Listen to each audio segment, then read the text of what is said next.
Well, hello, all you beautiful people. Good morning. The Rob Brown Show's on the radio. This is the Fan Upstate. Welcome in, y'all. Good to be with you. Happy Tuesday.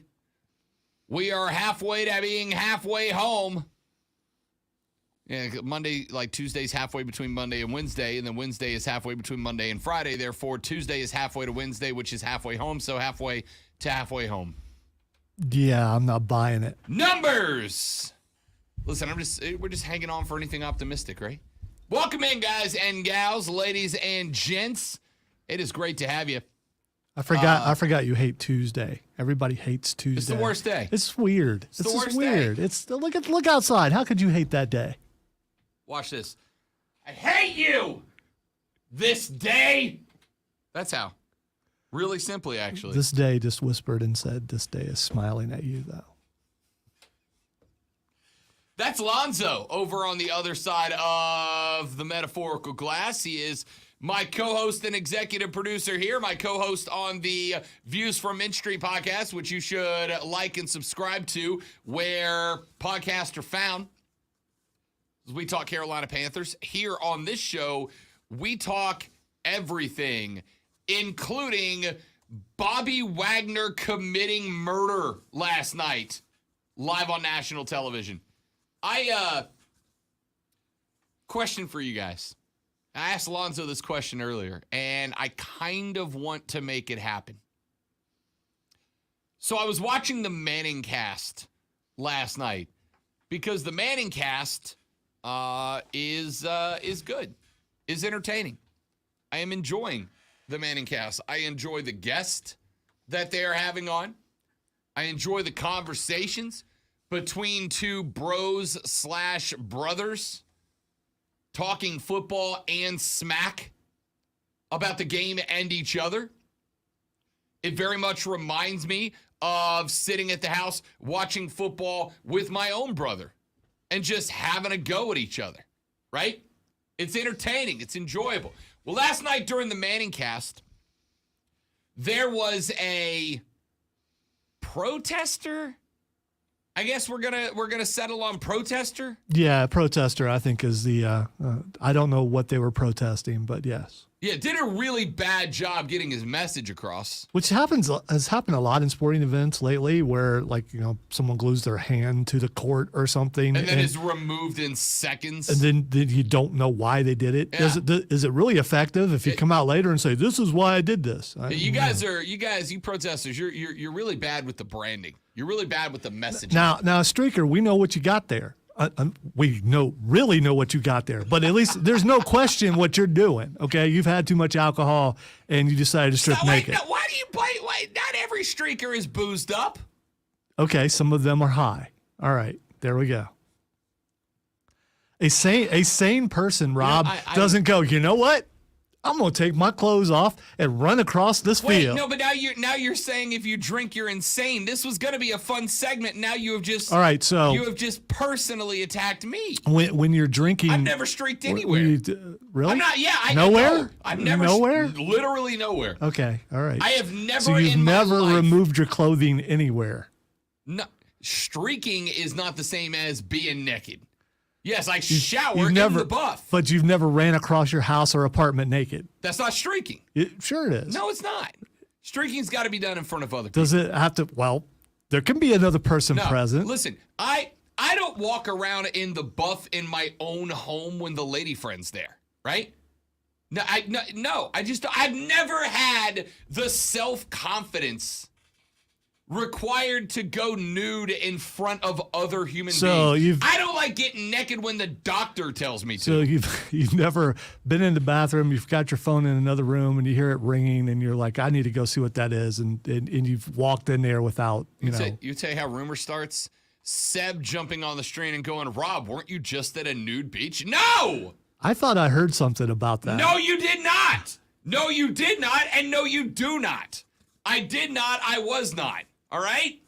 And even if I was, I would not be participating in that. I don't have that level of self-confidence. Can we get back to the original conversation, please? So a protester runs across the field last night and made the critical mistake of running towards the Rams sideline. And Bobby Wagner, a linebacker / defensive lineman for the Rams, Bobby Wagner recognized that the security dudes were not doing a good enough job containing the protester.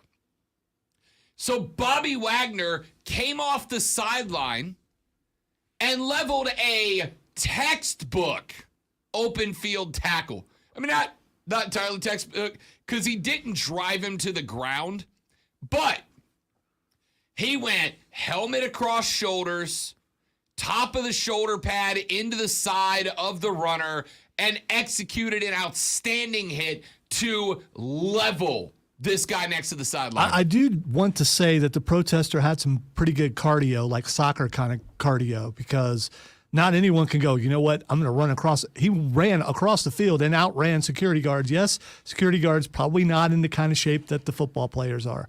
But I think he had some decent cardio until his life nearly ended. Yeah, I'm going to tell you, like, I think I could probably get away with being a pitch invader, which is what they call it in soccer. I could probably get away with being a pitch invader. I'm guessing soccer players don't hit you the way that Bobby Wagner would. You'd be shocked.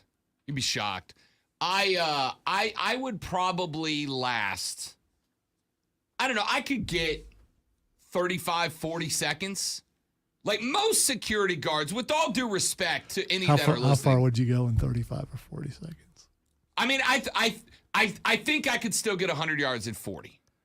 Scratch that. I think I could get 100 yards in 30 seconds. I do.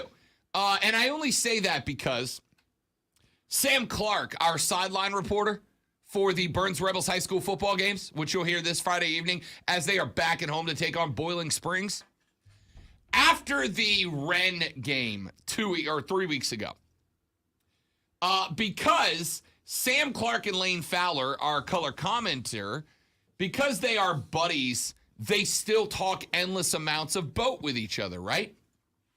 After the Wren game. You've been challenged. Yeah, again, that's the little brother I was just talking crap about. Yeah, I know who it is. After the Wren game, Sam and Lane were talking junk to each other. And Lane told Sam he didn't think he could go 100 yards in sub 30 or sub 15 seconds. And Sam walked down to the field. It is 10:45 at night. We are the only people left in the stadium, except for the one poor joker who got left behind to lock the stadium up after we left. Sam goes down to the field, and he goes goal line to goal line in 13.1. Now, Sam's in good shape still. He's an athlete. He's still balls. I was going to say, I've never seen Sam, but he sounds fast on the radio. Sam's still an athlete. Him and Lane are the guys that are in the high school gym at 4:30 a.m. and they play like an hour of basketball every day. I've had some experience over at Burns quite a bit over the last couple decades, and the majority of the coaches there, they're in shape. They're in good shape. And some of them you don't want to mess with. No. And Sam's in good shape. He's not a big dude, but he's quick. So Sam went goal line to goal line in 13.1. Lane timed him, right? 13.1. I'm not in shape. Rob, you're not doing 13.1. Oh, no. I'm not doing 13.1.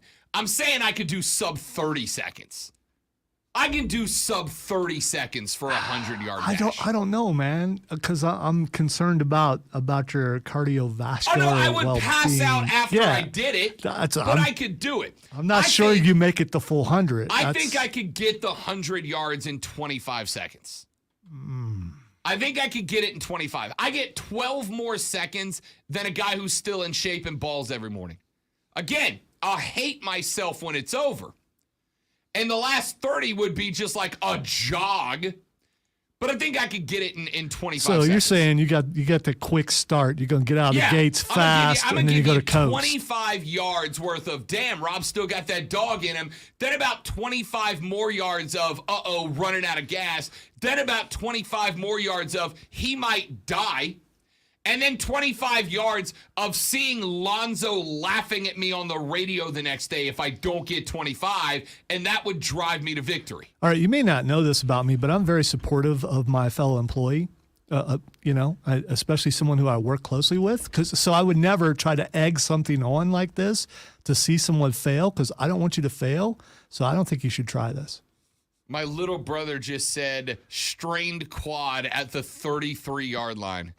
I was thinking hammy, but if you want to go quad, I'm thinking hammy because Rob wants to do it. So he's going to come out hard and fast without stretching.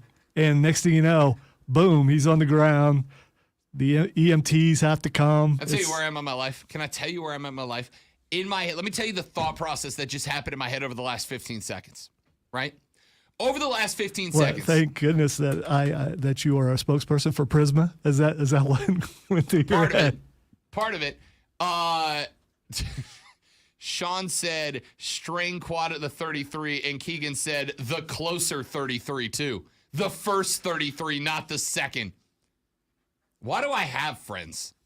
Anyway, let me tell you the thought process that went through my head, right? In my head, I went, you know what? This Friday at Burns, I got a 100-yard field right there.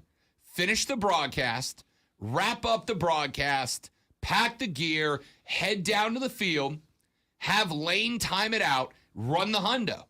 And then I went, little brother might be right. And if I pop a quad, like I've got health insurance, but it ain't the best, right?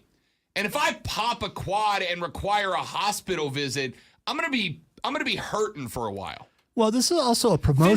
Physically and fiscally. It's a promotional opportunity for the fan upstate because Lane could, throw it up on the fan Facebook page and we could see you do it live. Again, I think I'm getting 25 unless I Vince McMahon myself. Yeah, but do you... Unless I'm just sitting at the 50 staring up at everybody like, why's everybody looking at me? You're fired. Which would go poorly for everybody. See, I like how you came into the segment like, I can do this, you're slowly backing away. No, again, like Homer into the bushes. I think I can. I think I can do it. I just know that and it's not even the shattered pride. I'm sorry, little engine. It ain't happening. If I go plus 25 seconds on the hundo, right? It is the genuine fear of injury and what that does to my life if I have one. It's not about injury. It's about pride. You don't care if you get hurt. Lonzo's doing an excellent job of trying to goad me into You're doing a this. dude, man. Dudes don't care if they get hurt. Excellent job. 28-year-old dudes don't care if they get hurt. I just want to point out that my motivation got you to smoke that first pitch. 38-year-old Rob just finished paying off his hospital bills from when he passed out standing in one place. Do you understand? Let's not talk about the rail slide incident. Listen. Rob Brown just paid off the hospital bills from when he face planted from standing up too fast. Come on, man. Keegan said nothing would hurt more than the pride that is crushed in front of whoever's left in the stadium. No, I'm always the last guy out of the stadium. So it would just be me until and this whoever week, I got to film it. Until this week. I mean, if you keep talking yourself into doing this, and people might be hanging around. I'm just saying. I might even be digging my press pass out of the console in the car and heading over there myself. You come to that game, I'm putting your ass to work, Lonzo. That's just how that's going to go. You ain't the boss of me. Texter said, Rob, you wouldn't finish it in 13.1 years. Wow. Come on, give him a little credit. Anyway, protester, you know what? This is less fun now. I thought I did this fun little thing about the Manning cast and an idea that I had. I didn't even do this. You did this. And now it's turned into, Rob, you fat slob. You can't even jog correctly anymore. Usually I'm the person who does this to you. You did this to yourself. I had nothing to do with this. I'm trying to get you to not do it. No, you're not. You're a damn liar right now is what you are. You are a filthy liar right now is what you are. I don't know how to fabricate. I don't know how to make things up. I don't know. I have no. What is that? Imagination. Yeah. See, I can't even think of the word. I don't have any of that. Yeah. Let's go with that. Anyway. What if you got a sponsor? Yeah, like a physiology doctor. No. Maybe Prisma will sponsor your run. Yeah, I will tell you what. In lieu of money, I would take Prisma sponsoring the Rob Brown Hundo Dash. In place of a check with my name on it, just have an ambulance there and promise me you won't bill me for the hospital stay. If you run soon enough, there's an ambulance already there. It's standard at a football game, so you're good. Yeah, I'm not paying for it. And I think the coaches who just happen to be your sideline and your color commentator, I think they have to take some sort of classes for that. I mean CPR at least, so you're good there. CPR. Now it's not Rob will pull a quad. Now it's Rob will enter cardiac arrest if he runs 100 yards. What a day! What a start to the broadcast. See now, but all this talking, now you got to do it. The heck I do. I don't think you understand the amount of not effort I'm willing to put into stuff that I don't want to do, despite the, you got to do it now. Watch me not. All right, so you watch me not. You got Keegan trying to get you to not do it. You got your brother trying to get you to do it, just so he could laugh, I'm sure. Correct. And I'm somewhere in between. At first, I was like, no, because I don't want to see Rob get hurt. Now you got to do it because for the listeners. I mean, that's what we're here for. We're here for them, Rob.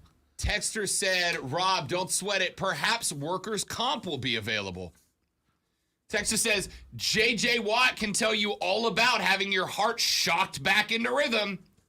And then a texter that I know personally, because their phone number has shown up on the thread enough times, says, Rob, I double dog dare you. Your brother says, I was also responsible for the railing. I'll convince him. He was. And he doesn't regret it, apparently. No. Why would he? I didn't die, right? I didn't die. It's hilarious. Well, I mean, my mom thought I did. Well, you were just talking about how you cheated at Risk, so I think he got you back. I don't know if he was listening to hear that you cheated your little brother at Risk. An example. I don't know what game. I don't even know if he and I played Risk. My Uncle Mike and I played Risk. I believed every second of it. At Risk with Uncle Mike, he would headbutt you with a steel plate that's in his skull. You didn't cheat with Uncle Mike. One of them uncles. Uh-huh. All right. I think everybody's got one of them uncles. James said, Rob with both quads torn, lying on the field like Vince at the Rumble. Yeah, exactly. Said that already. That's exactly right, James. That's what would happen. Little brother manifested that into the universe. All right. As he's lying there, I will run across the screen with a QR code. So we're good. It's actually said you can't back out of this, dude. You have to do it. Back out of it! I never went into it! Yeah, you did. No, I did not! Did. You know, I tried to pull you back. I tried to keep you away from it. You just kept going down that field. Listen, now you have to go down that field. Did not go anywhere. The entire premise of this is me not going anywhere. It's like at all. At all. You guys came up with this metaphorical, how hilarious would it be if Rob Brown tried to run a 100-yard dash and died at midfield? Wouldn't that be hilarious? And everybody's like, Rob, you said, no, I did not. I have been for 16 minutes telling you that I'm not doing this. All right, so I think we all heard him say that he could do this in less than 30 seconds. Could and will are very different. And you go to the Odyssey app and you can download, the Fan Upstate, and you can go back on actually there's a rewind button, which is really cool. So right now, if you were listening live on the Odyssey app, you could rewind back to where Rob said that he could, not would. I think we proved before. Sometimes you say things and you don't think you said it, and then we go back and we prove that you did. So I mean, it just sounds like. I promise you, I promise. Look at me. Does this look like the physique of a man who has ever said, I would go run? No. You've told many times on the air how you were a basketball player. Were. Yeah, I'm guessing. Capital W. Listen, all of us ex-athletes, we still got a little bit of it in us. There's still a little bit. Oh, there's absolutely a part of me that wants to do it. With all your admiration of Tom Brady, you can't get out there and run 100? No. Ken versus Will, again, I'm are not sure different. Tom Brady could run 100 either. Ken versus Will and could versus would are very different. I could eat an entire extra large Papa John's pizza, but I won't. Unless I lose the Boo Box bet because that's in there and I have to eat an entire extra large pizza during the show. It's because there's not one in front of him. I mean, because then you'd be like, okay, I'm going to prove you I can do it. He's not saying bring him one now because he would not say that because that's, we're not supposed to do that sort of thing. 25 Garlington Road, by the way. 844-FAN phone, 844-FANFONE, 844-326-3663. Text us on the Preferred Home Services text line at 71307. Start your text with FAN, F-A-N, FAN, F-A-N. We'll read them on the air unless I don't want to. When we come back, we talk about what I actually wanted to talk about this segment. Yeah, him running the 100-yard dash. It's going to happen. Not ain't. Nah. Back after this on the Rob Brown Show in the Fan Upstate. Unless I pass out, I guess. Greetings. Hey, buddy. How you doing? Spectacular, thank you. Chris came in to make sure that you hold up the end of your bargain and you run no that 100-yard dash. There's no bargain. This sounds familiar, Lonzo. You guys just made up a thing that I said I was going to do. No. I promise you I did not. You brought it up on the air. You talked about how Lane Fowler did it, and you talked about how you thought you could do it. Could do something versus would do something. Yes, I will absolutely admit that. Now, I don't know what you're talking about. But that's not the reason on radio, it becomes an obligation, though. All right, that's let me walk you how through radio the works. 30-second version of this conversation. Last night, there was a protester that ran out on the football field. He ran across the field. He got leveled by one of the L.A. Rams linebackers, right? Conversation was, how long could you stay actively running around the field before you got caught by security? Not football players, security, just regular security. Then it morphed into, I said, I think I could last 30, 35 seconds before a security guard got to me, right? I think I got enough athlete left in me. I could do a couple of jump cuts, 30, 35 seconds left. You put an extra 5 on there. It was 30. Then it turned into my color commenter for the Burns game, Sam, who is still young and in shape, ran a 100-yard dash the other day and did it in 13.1 seconds, right? And I said, I think I could still do it in 25. I think I could run a 100-yard dash in 25 seconds. Then it turned into Rob said he would go run a 100-yard dash, which I did not. I said I could. I and there's a difference. I completely agree with you that there is a difference. However, if you say you could do something, it sounds like a boast. And if you're going to make a boast, do not be surprised if people are going to ask you to prove it. Especially on the radio. Because absolutely. Have I fallen so far that 100 yards in 25 seconds, when the average person I don't know that I can do that. Can do it 13 to 15. Oh, you're in tremendous shape now. You could do it. Without, at the risk of sounding unkind, which I don't intend to, I weigh less than you do. Right. Correct. But I also spent 25 years of my life doing nothing but athletics. I don't look like you I was anymore. an athlete too. I mean, 25 years I did nothing here's but run. Here's the level I've reached. I'm not in this. Normally, I would jump in and say, "Oh yeah, let's race." I was a swimmer. But I'm staying I out could outswim you. I have no doubt. I have no doubt. There are a lot of athletic things that even in my out of shape, but I can still do better. I don't think you could outswim him. Really? I think he could outswim you. No, this is Lonzo's fun thing where he likes to height. issue. I'm going to talk over him. He likes to issue a public challenge to insult you, so that then you do that thing. That's okay. Yes, I recognize that. So, have I fallen? So anyway, blah blah blah. I said I could Right. run 100 yards in Again, 25 seconds. if you're going to make a claim like that, you cannot be surprised if No, people that's are the going to thing. ask you to prove I it. didn't say I could do it in 13 seconds. I said No. 25. All right, which let is me twice interrupt the for a length of second. time Let- as a regular in shape person. Officially, let me interrupt. That's not a boast. How much time do you have left on That's this what break? did you- Because I do have to. Yeah, that's why I'm talk trying you. to interrupt. So, What'd you need?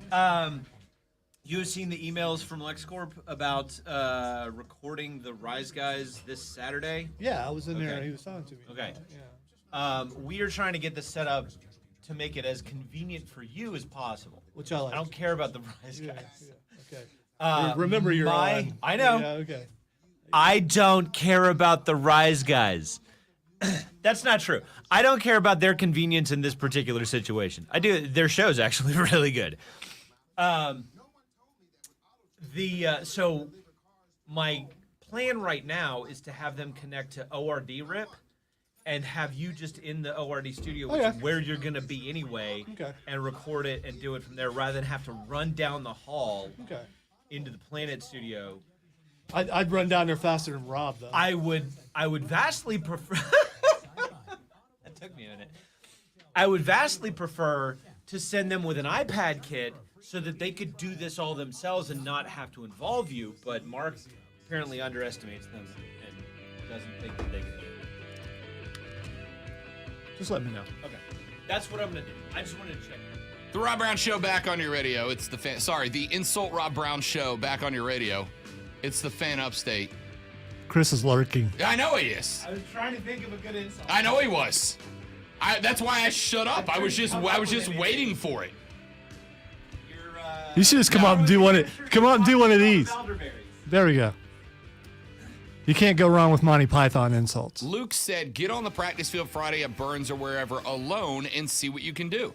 Two things about that. Number one, if I do pop a quad, now I got to drag my fat ass off the field by myself. And number two, this is a one-shot deal. If you're going to do it, you do it one time. You don't practice for it. You don't understand, Luke. You don't understand what's happening here. What is happening here is I am not going to do this.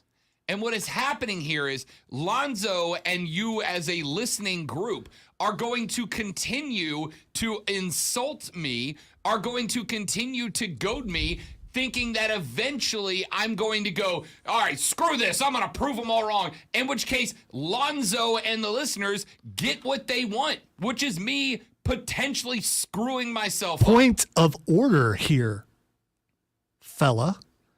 I said you couldn't do it, period. I don't believe you can do it, and it's because you're out of shape.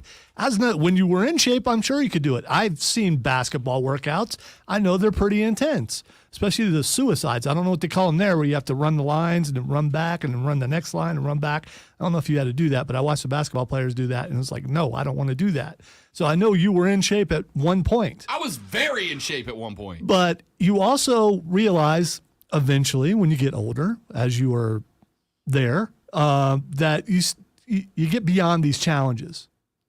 But you got to learn to not talk about it, because once you do, I did not. You did, though. You did. You Okay. absolutely did. All right. So let me get back to the conversation that I initially was having before we got sent down this left-hand turn. Luke said, this is like that episode of Seinfeld, The Race. It is that episode of Seinfeld, The Race. I don't remember that episode. I watched them all, but, it's been a while. And now Luke is like the fourth or fifth person who has suggested run a 100-yard dash be entered into my boo box. He'd have to actually lose to even worry about that, and that's not happening. I'm losing for the final time. Nope, you've only lost 4. No. You were off last week. No, that's that.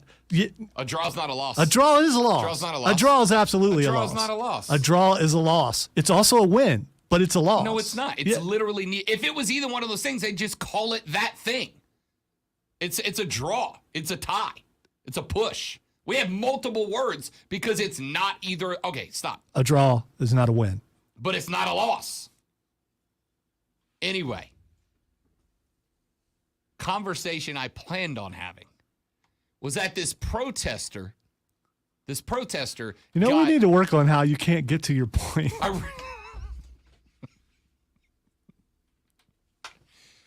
Brandon said, Zoe, you're doing good. Keep it up. He's almost there, I think. No, he's not, Brandon. No, he's not. The younger brother is gonna push it over the edge. Brandon, when I come home, I got confidence in him. when I come home over the holidays and I come see you at the bar and I'm on a walker, it's on you and Zoe at this point, all right? Knock it off. Knock it off. All right. We've got elevator access. You're good. I'll come out and help you up the stairs if need be. Texter says, quote, prove us wrong, prove us wrong, prove us wrong. I'm not, y'all, I'm a 37-year-old man. Sorry, yeah, 37. I forgot how old I am. That's how old I am. 37-year-old man.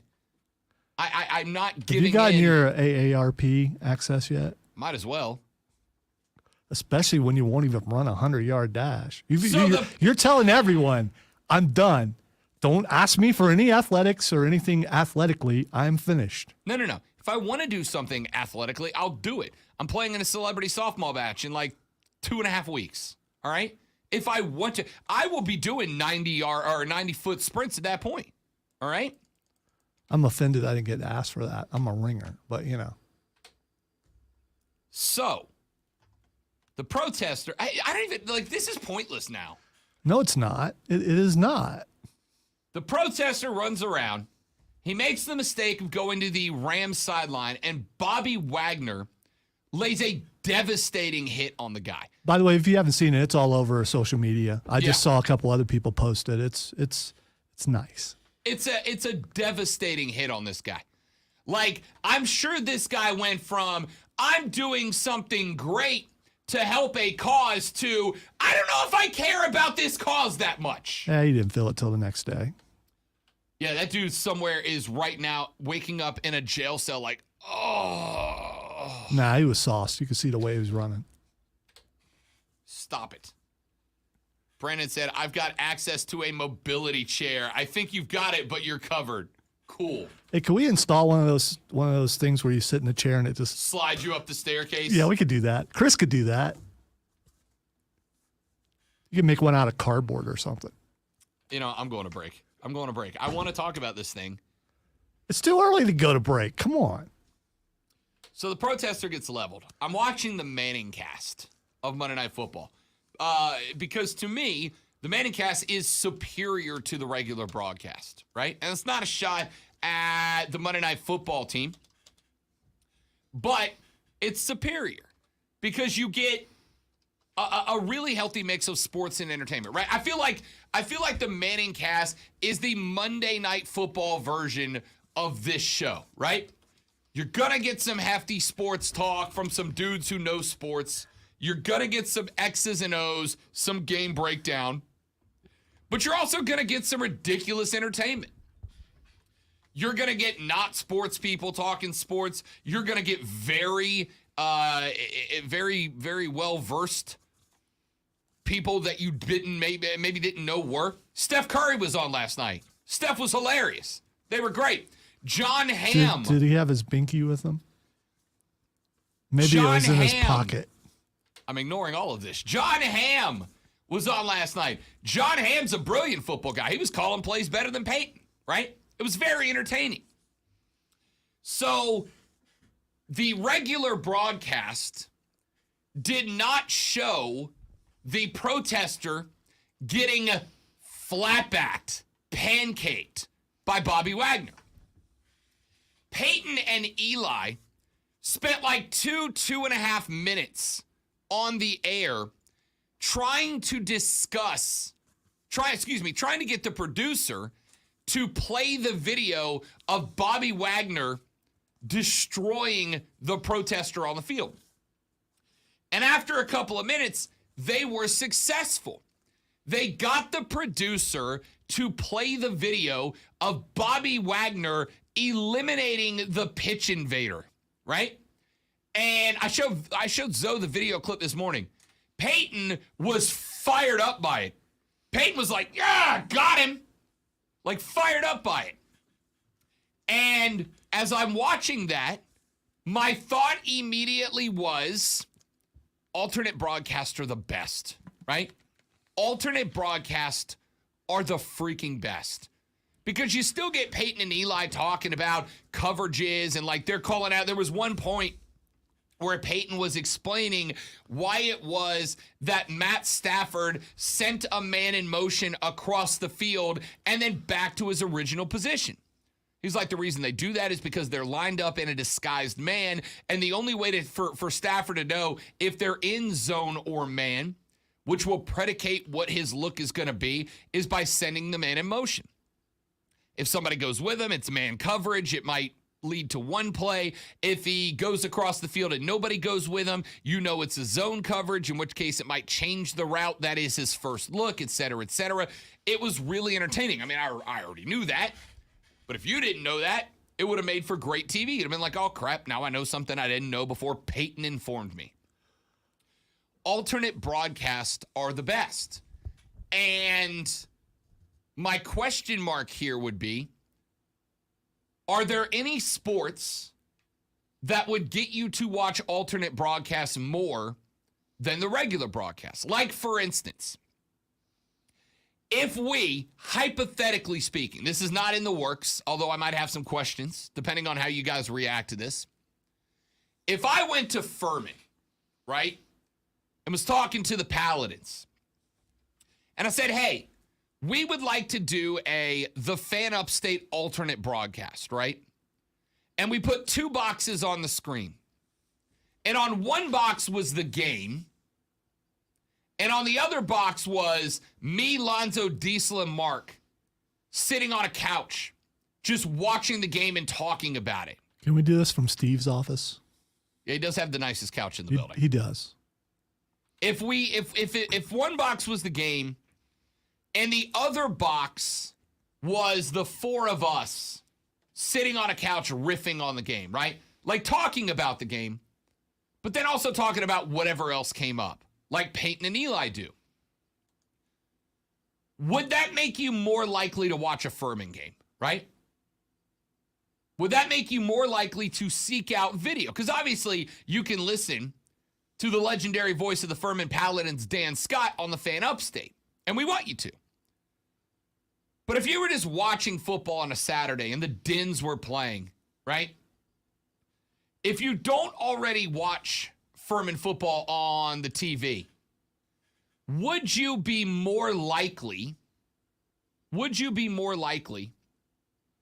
to watch an alternate broadcast that's not just, welcome to Paladin Stadium, it's 1st and 10 for the Dins, drops back in the pocket, throws it across the middle, it's complete, that's good for a 6-yard gain. Like if we were just riffing on the game, and not just specifically us per se, right?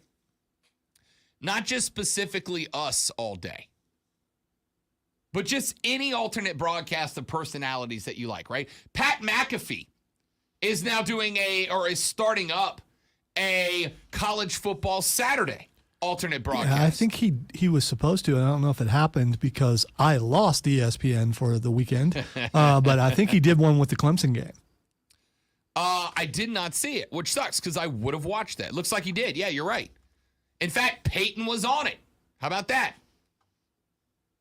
ESPN debuted the Pat McAfee show in an alternate broadcast of the Clemson-NC State game on Saturday evening.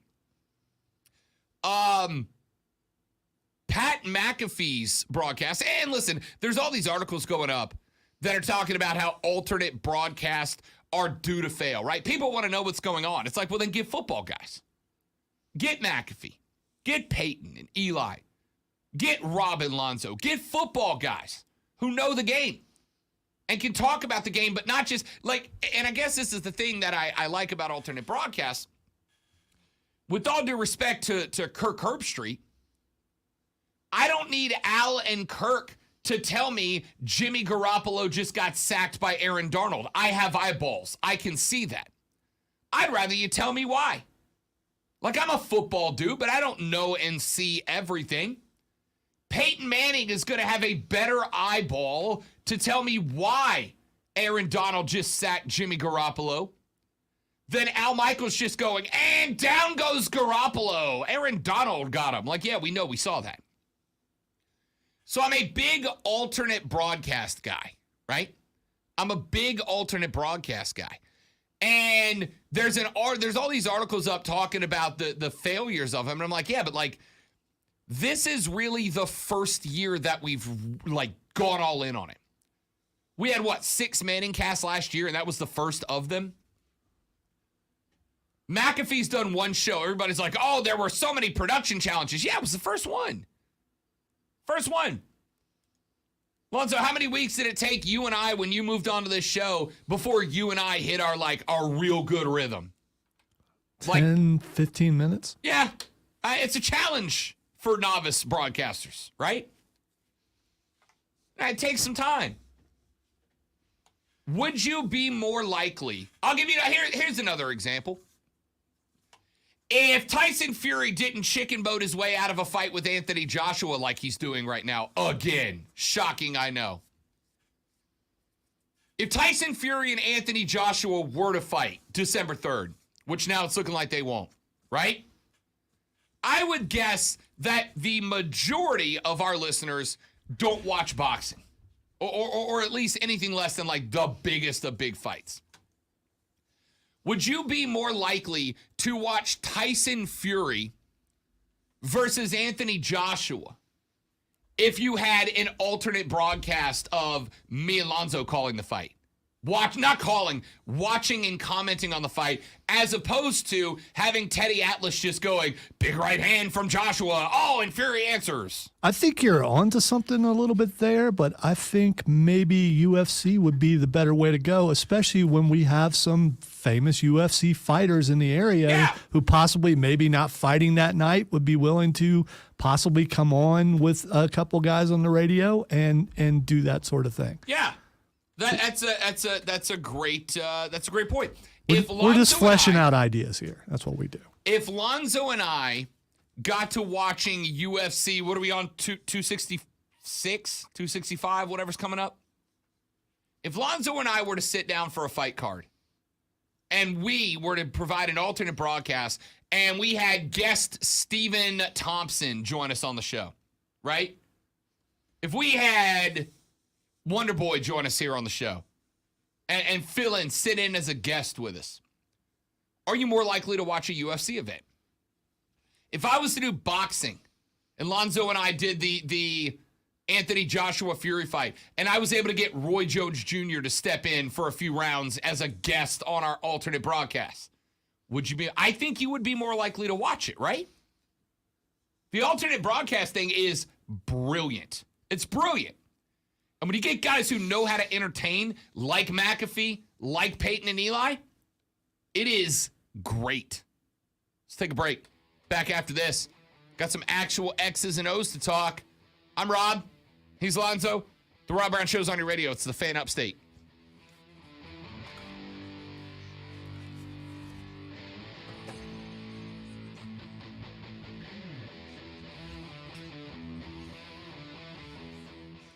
All right, he beat me to it. I got to go too, so I'm going to do that thing,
It's easy to think all money managers are pretty much the same, but at Fisher Investments, we're clearly different.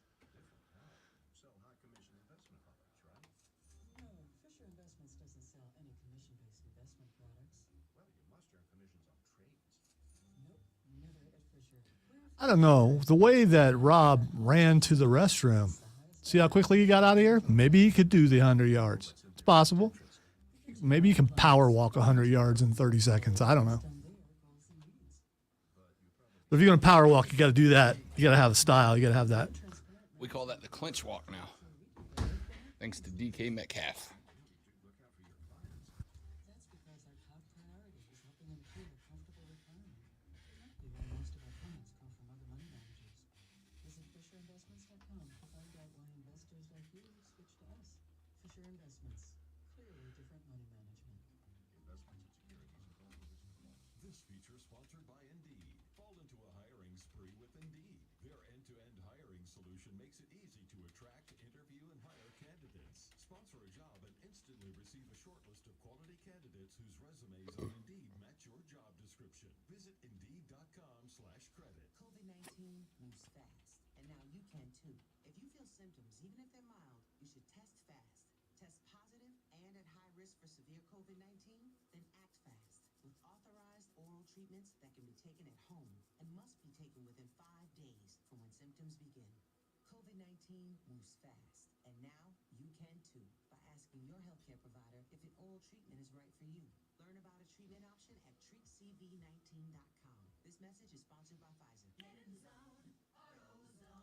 Welcome to AutoZone. What are you working on today? Thinking about gas mileage.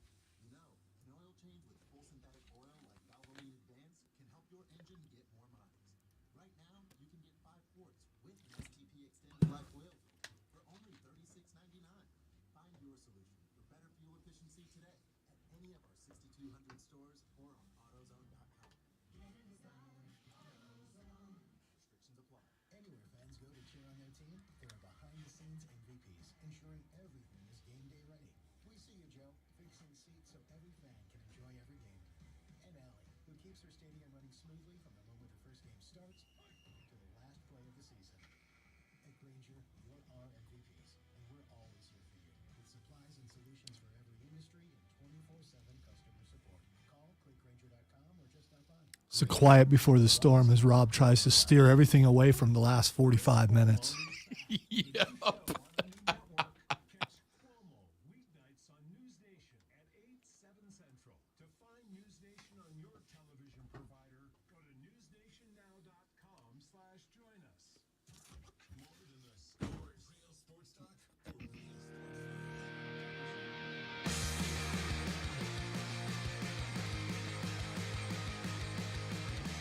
The Rob Brown Show rolls on. It is the Fan Upstate. Hey, you guys we gotta calm down on the Georgia's falling apart talk. They had a bad game. Everybody has a bad game, right? Everybody has a bad game. The reason I bring up the Georgia game is because the bad game came against a team that still stands between the South Carolina Gamecocks and bowl eligibility. And as we sit here with a Gamecocks team that has won enough games to get them prepared for bowl eligibility, right? They're halfway home. They got the Georgia State win, they got the SC State win, they got the Charlotte win. We've done this, I don't know how many times. Looking down the rest of the schedule to find the 3 wins. Mizzou was one that I think a lot of Gamecocks fans counted, right? You went on the road and lost to Missouri last year, but they're coming to your house this year. This one's in the Colon on October 29th. My question mark here is, why is everybody suddenly thinking that because they had their easily best game against Georgia's easily worst game, and still lost, by the way, could not finish that game, that now this game's out of reach, right? Now, again, I'm telling you right now, it is difficult to find 7 wins. I don't think you're getting to 7. I think 6-6 the best the Gamecocks can do right now. And that is making an assumption that they're good, that they're not going to catch Florida on one of the few good days that the Gators have had so far. And let's not pretend that they haven't had a couple of good days. They beat a top 11 side in Utah. It was a good day. They gave everything that top 10 Tennessee wanted at Neyland. It was a good day. They did what they were supposed to do and put up 52 on Eastern Washington. I'm going to tell you right now, Mizzou plays Florida this Saturday. It's in Gainesville. If I'm a Gamecock fan, I'm watching that game very, very closely. I'm watching that game very closely. And I'm watching that game very closely because not just do you have 2 of the opponents that I think must be wins if you want to get to 6-6 and reach that bowl eligibility standard. But I'm watching that game very closely because neither one of these teams do I think is set up to have one of their best days. I think this game is going to give you a genuine eye as to who the Tigers and the Gators both are. And those are both teams that if South Carolina is ready to take the next step, they've got to knock off both of these squads, right? Question is South Carolina ready to take the next step? There is the culture building phase. And I think we have been in that phase. I still think we're in that phase. And for the record, I think Shane Beamer is doing an excellent job in the culture building phase. Here's the problem with the culture building phase. If you don't start winning, the culture dies off real quick, right? You want to go play for a team that you love the culture and you love the fun and you love the feeling and the energy and the electricity that is around that team. You don't want to go play for a team that has the fun and the electricity and the culture and then comes out and loses every single week when they play above average competition. I don't know how much longer Shane Beamer has in the culture building phase before results are expected. I'll tell you right now, Mizzou, Florida, Vanderbilt have to be wins if this culture building phase is going to shift into a success phase. We'll talk more about that coming up in just a few minutes on the Rob Brown Show on the Fan Upstate.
Obsessing over every detail means we're confident in offering a 100% quality guarantee.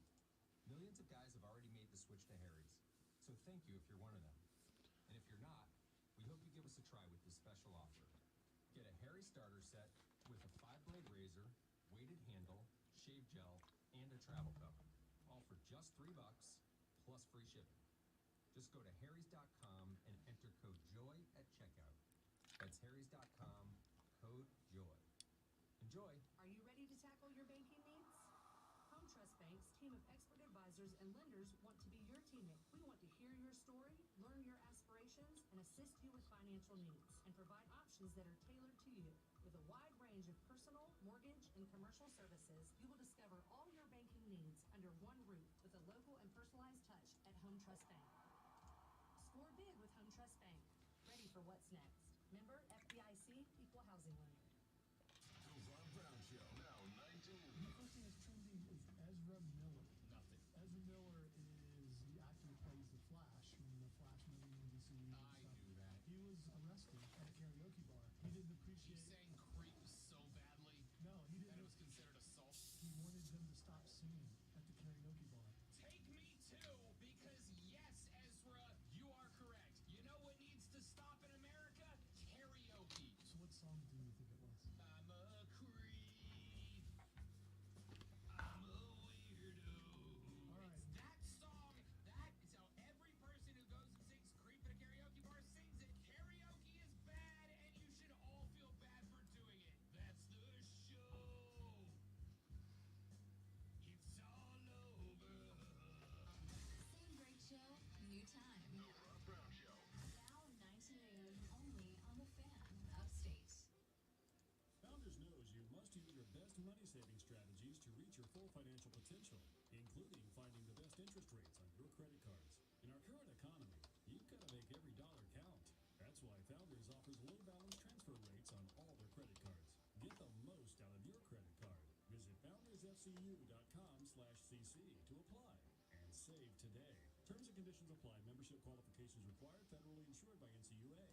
Mad World Haunted Attraction is now open. Come experience South Carolina's #1 haunted attraction. I don't belong here. Ooh, ooh, ooh. What's up, everybody on the stream? How y'all doing? Good to have you. Thanks for coming by. On your radio at 97.7 FM, 1330 AM, Greenville, 97.1 FM, 950 AM, Parkenburg. Listen on your phone, download the Odyssey app, and search the Fan Upstate. There's a whole lot more to know about sound if you really want to go into the subject. Your smart speaker. Just say play 97 The Fan Upstate. On your HD radio at WFBC HD3. There's just one more thing. And on your computer at FanUpstate.com. Football season is here.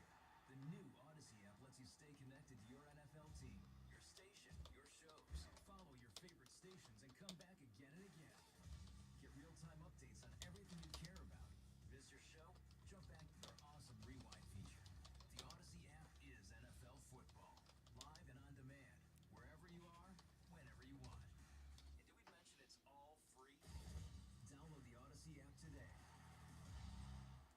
Kansas City Steak Company, another AmericanEagle.com success story. Starting in 1932 as a family-owned butcher shop, today they're a leading distributor of superior all-American steaks delivered right to your door, ready for the grill and your taste buds. When it came to their website, an average site wouldn't do. They chose AmericanEagle.com to take their website to the next level. With a dramatic increase in competition and a softening market demand, they had two challenges: improve their brand presence and message, and produce a positive return. AmericanEagle.com got to work and executed usability studies and detailed audits of site experience, digital assets, and marketing. The result? An integrated digital marketing and customer experience plan, organic traffic increase of 20%, and a long-term roadmap for success. If you love great steaks, go to KansasCitySteaks.com for website design, development, and online solutions that bring efficiency and results. Visit AmericanEagle.com. If you need a results-driven website, call the team at AmericanEagle.com at 877-WebNow1. That's 877-WebNow1. Upstate. WORD Spartanburg. WFBC HD3 Greenville, the official sports voice of you, the Upstate Fan. CBS Sports Radio. Always live from the free Odyssey app. And check this out. Your unofficial Rob Brown lockdown. Represents being real. Yeah. Unfiltered sports talk. Manufactured locally for the All right, kids, here we go.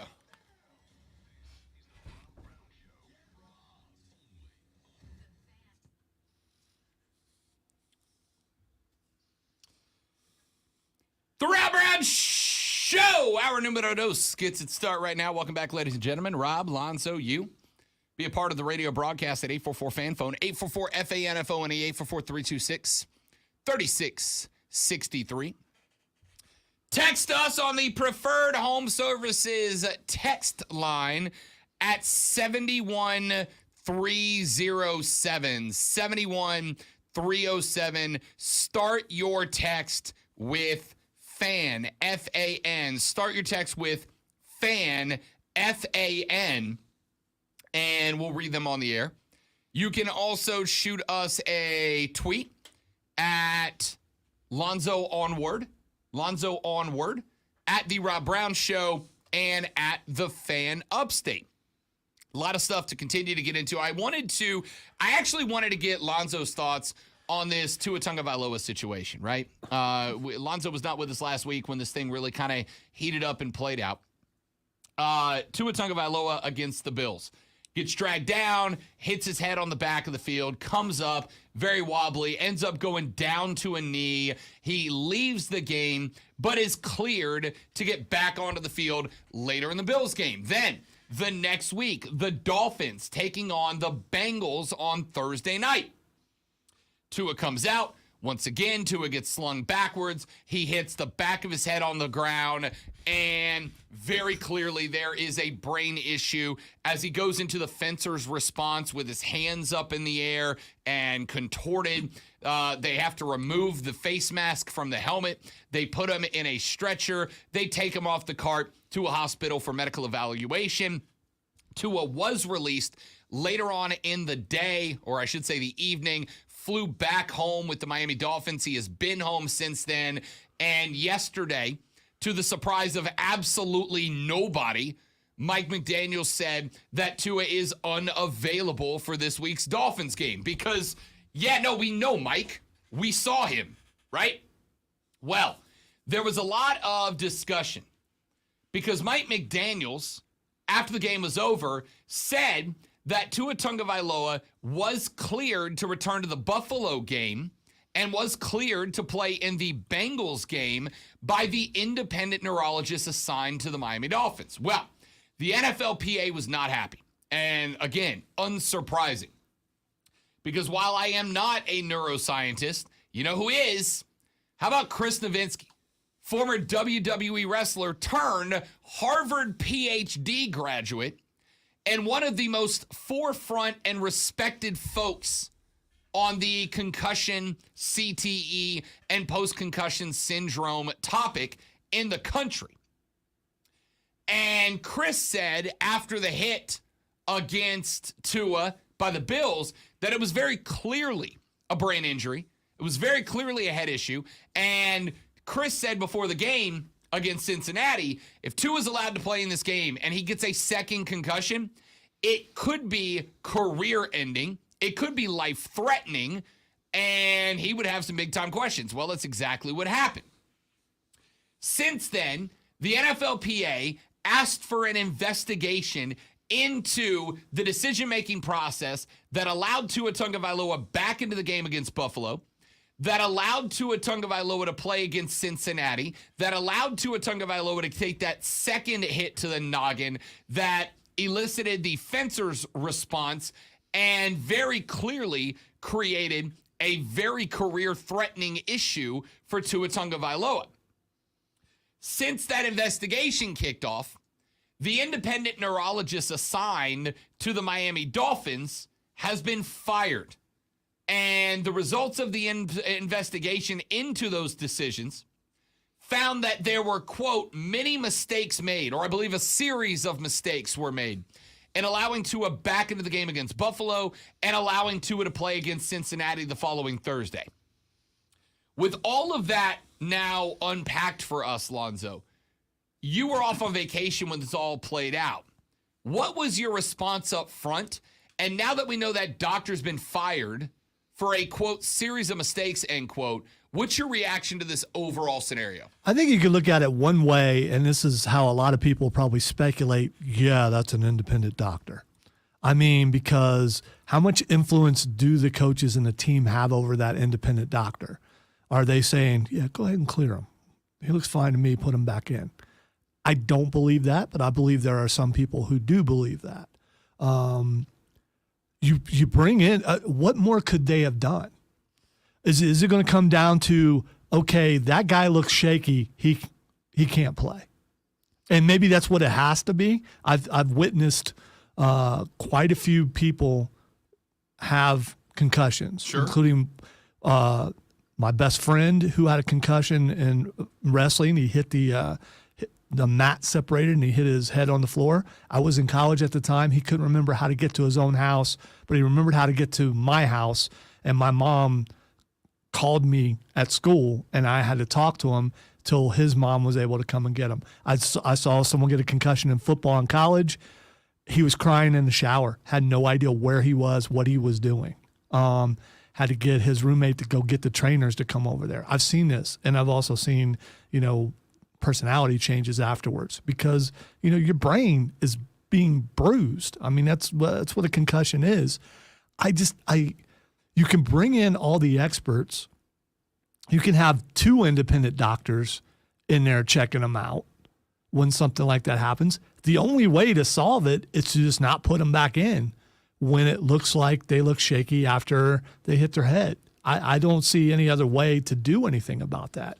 But if you have protocols and he passed all the protocols during the week, or you got to shore up the protocols, I guess. But there's no 100% way to assure that someone is completely well when it comes to the brain. There isn't. They're working on it, but they're never. Hopefully someday they can come up with a foolproof way.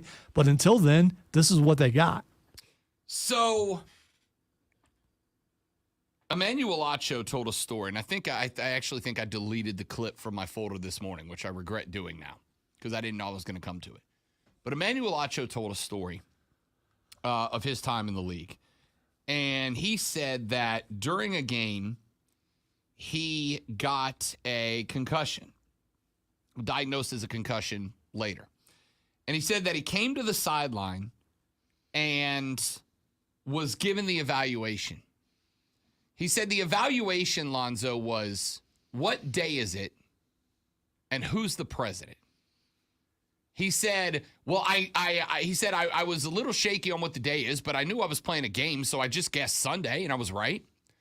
And he said, who's the president? Well, the president had been the president for like 3 years at that point. Like, it's ingrained in you who the president is at that point, right? He said the baseline that the NFL uses, and again, this is only one man's take. He said, but the baseline for the test that the NFL gave him, or that the independent neurologist hired by the NFL gave him to determine if he had a concussion or not, was what day is it and who's the president? Which is, let's be honest, a really B comedy movie's take on what a concussion protocol test is, right? We've all seen the movie where the offensive lineman takes a shot to the noggin and they're like, how many fingers am I holding up? And the football player guesses the wrong number of fingers and they go, hey, he's close enough. We'll round down. Let him back in the game, right? That's kind of what it felt like. Now, I don't know that that is the protocol in every situation, right? The only story I have to go on that I am aware of so far is Emmanuel Acho's. That being said, I've met Emmanuel Acho. Acho was around the All Sports Association that I was a member of back in Destin for a couple of years, and I've had multiple conversations. He's a good dude. He's an honest dude from what I've been able to tell. I don't know him personally. I can't text him, but he seems like a good dude. I got no reason to not believe his story, right? If that's the case, how do you fix this? Step number one is for the National Football League to become more transparent in how concussion protocols work. All right. So what as far as that goes, are they to televise them talking to the guy? I mean, no, what do you mean? Just tell us what the protocols are. Okay. Right? All right. Like, because here's the thing.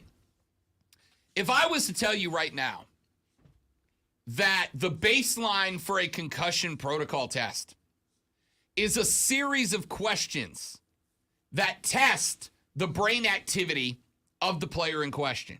Sounds good on the surface till you find out that the questions are what day is it and who's the president, right? Well, I will tell you, I've had 2 concussions confirmed. One, I know I talked about my friends, but I personally have had one in college. My helmet was too loose. There are things called chutes. When you're a lineman, you got to go underneath the chutes. Well. There is an All-American guard across from me, Eric Giddens. I'm saying his name just because I remember it. Hit me with a bag so hard that it staggered me. And I had no idea where I was. And the coach was screaming at me the entire time. And I made my way back to the chutes because that's what I was supposed to do. Next time through, I woke up on the back of a golf cart. Ask how I got there. They fixed my helmet. Everything was fine. Had no symptoms, no anything other than that, I was looking at the sky. The next time it happened, I was working in a grocery store, and we were getting ready to strip the floors, and the pop guy, or soda guy, if you're from around here, I don't get that. But anyway, he had put part of a 15-pack of cans, a stack, on half of a pop crate. So when I went to move one, about, 5 or 6 full cases of RC Cola hit me in the back of the head. And it was all I could do to keep my face from hitting the ground. Afterwards, everything was fuzzy for days. And I never went and got checked out. So I don't think any 2 concussions are the same. So there's a good shot that Tua come out of that, and he was fine. And they couldn't tell, and he could do everything that he was supposed to do. There is no clear-cut way to fix this. I think they're doing everything that they can, but what else can they do other than to say, okay, you look shaky. We think you had a concussion. You got to sit out for 2 weeks. I mean, is that what you do? So I would say the first thing is, if you fired the independent neurologist after this for a, quote, series of mistakes, I would say the first thing that I would want to know is, are these independent neurologists properly vetted, properly qualified? Do you go through the steps to ensure and make sure that they are not, let's just call a spade, football fans? But right? here's the thing. If you're bringing in an independent neurologist, you can't give them a protocol and say, here's what you need to check for. You bring them in because they're going to use their method to check it out. If you give them an itinerary, this is what you have to do, then they're no longer independent. No, I think that, again, and I get that, and you're not wrong. You're not wrong. I think my question mark here is, doesn't the NFL need and want to know what those tests are, right? Like, you're not just going to be like, okay, you're a neurologist, go out there and make sure we're good. Like, I want to make sure you know what you're doing, because what I don't want is the Dr. Oz, Dr. Phil version of a neurologist who just makes crap up for the sake of getting themselves over, right? That's not what I want. That's bad news. The doctor who cleared Tua Tagovailoa, right? Who is this cat? Who's this guy? What are his qualifications? What are his tests? And now that the public, because I think, Lonzo, I think the public has responded to this Tua Tagovailoa situation in a way that they haven't responded to other head injuries, partially because of the Ray Rice effect, right? Hearing about something versus seeing something happen can lead to a dramatically different emotional response. Ray Rice hit his girlfriend in an elevator was one thing. Us seeing the violence of it led to an outrage, right? Tua Tagovailoa had a concussion is one thing. But to see Tua down on the field with his hands all askew in front of his face again, maybe I'm acting emotionally, but the fear in his eyes. Mike McDaniels, the head coach, said when he got out there, Tua was calling out for him. Coach, I need you, coach. Right? To see that, to hear that, to have that responded to by the public has led to a lot of questions that I think the NFL has ignored, and certainly to some degree has wanted to ignore, right? They didn't necessarily want to have to talk about this, want to have to answer these questions, and it feels like now they do. And I think it's fair for people to be asking questions about it.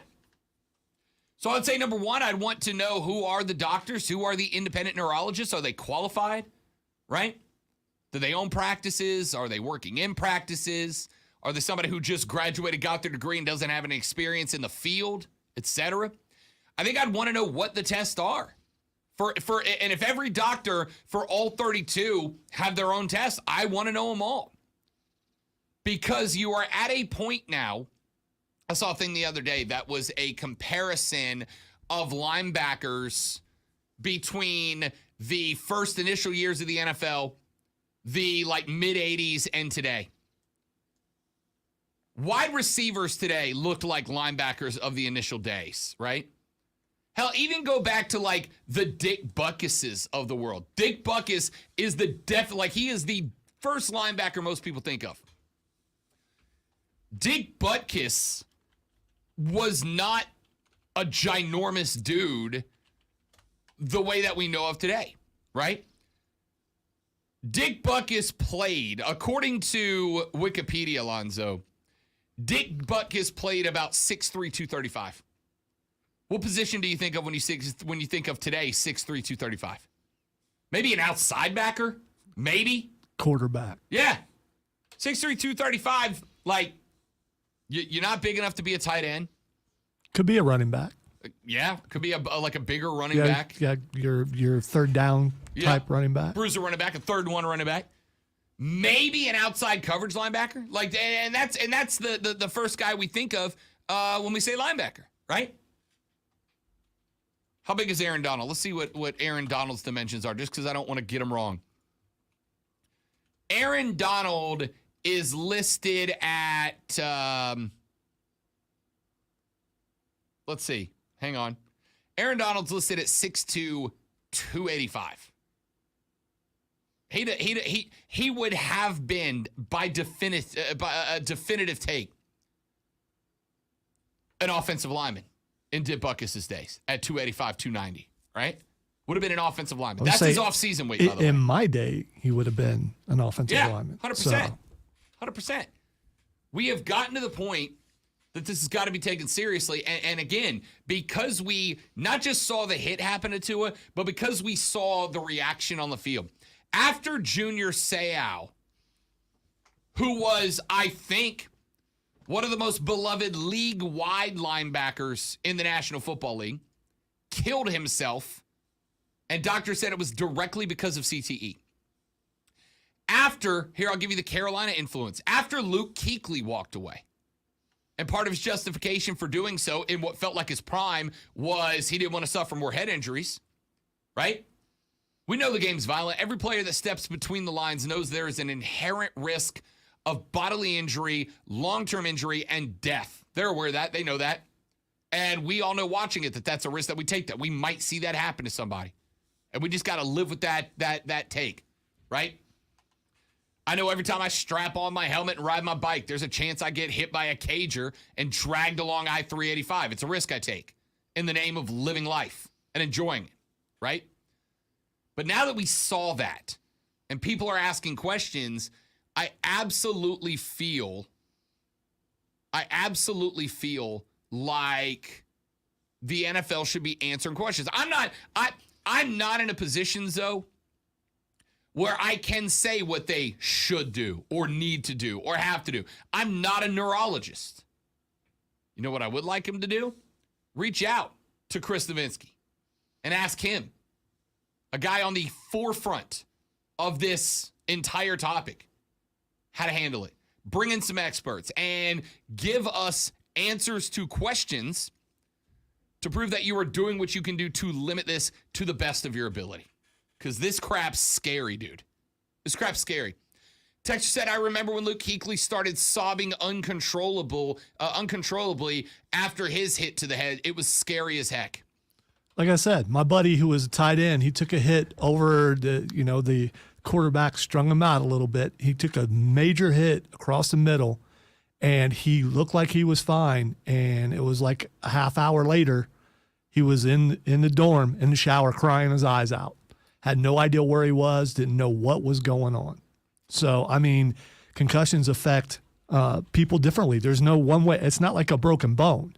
You don't know how someone's going to react. And also, it doesn't always hit them right away. Sometimes it's, after they go to sleep and wake up. It's just, there's no 100% way to treat this. There's not. You're spot on. You're exactly right. You're exactly right. I think you've got the thread here. right? Emmanuel Acho, we were just telling you that story. Emmanuel Acho said that this happened in an away game, right? And he said that he got back into the game. He flew back home. He said, when I got back home to where I'd always lived, I couldn't remember how to get to my house. I needed help to get home, right? Not like to the hotel in an NFL city he never visited, to his own damn house. We got to do better. The NFL's got to do better. They've got to answer questions. And the reason I put this on the NFL, is because change at football starts at that level, right? You think about all of the conversations that have taken place about changing football and making football safer. They all start with the NFL. The Guardian caps started with the NFL. The concussion protocol started with the NFL. Then it filters down to college and filters down to high school. It's just how it works. So the NFL, in my opinion, owns the responsibility to make those necessary and appropriate changes. Let's take a break. When we come back, I try not to do this too often. I heard a conversation yesterday on Offsides that named me directly, and I want to respond to it. It was a conversation about the differences of college and pro football. And I know where it originated, but I got dragged into it yesterday on Offsides, and I want to respond to that. So we'll do that next on The Rob Brown Show. Rob Alonzo and you, this is the Fan Upstate.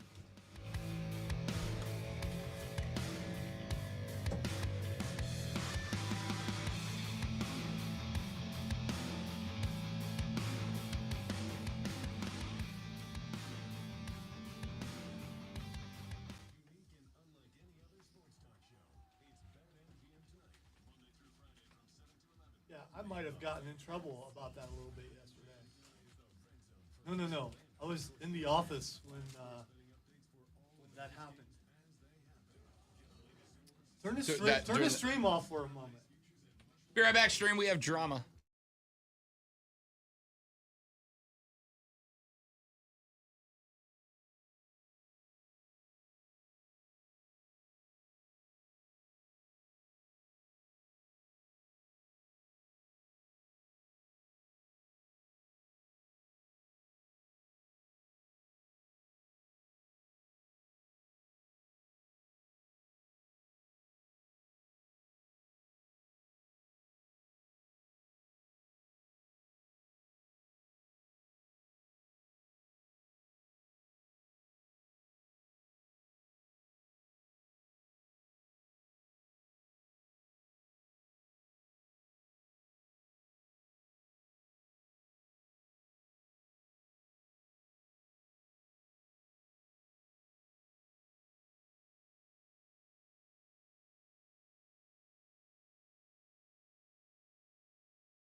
And we're back. I was spending all that time trying to get Rob to run a 100-yard dash, and he still won't do it. Turns out, still not happening.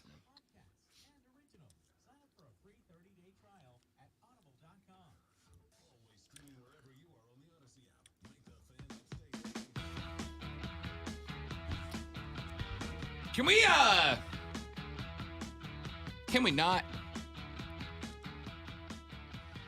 College football is most excellent, my dudes. The National Football League is also most excellent, my dudes. When did we hit this point in sports, in society as a whole, where you have to pick a side? And freaking everything. You have to pick a side. It's red shirts and blue shirts. You got to pick a side. Well, I could blame present politics in the last 10 years or so. Sure.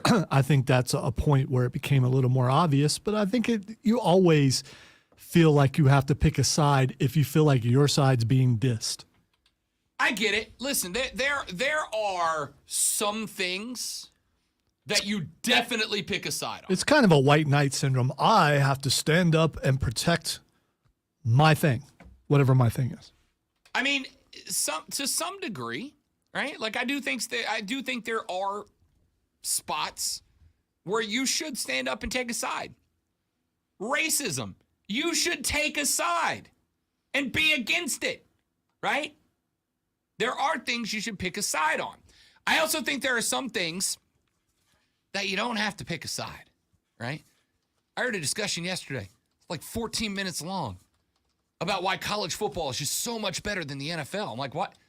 You know they can both be really good. They're different. They're two different products, right? The National Football League has a better product in terms of football. It's better football. And when I say football, I mean the game being played. On the field, 22 guys playing the game. It's a better game of football. No, I'm sorry.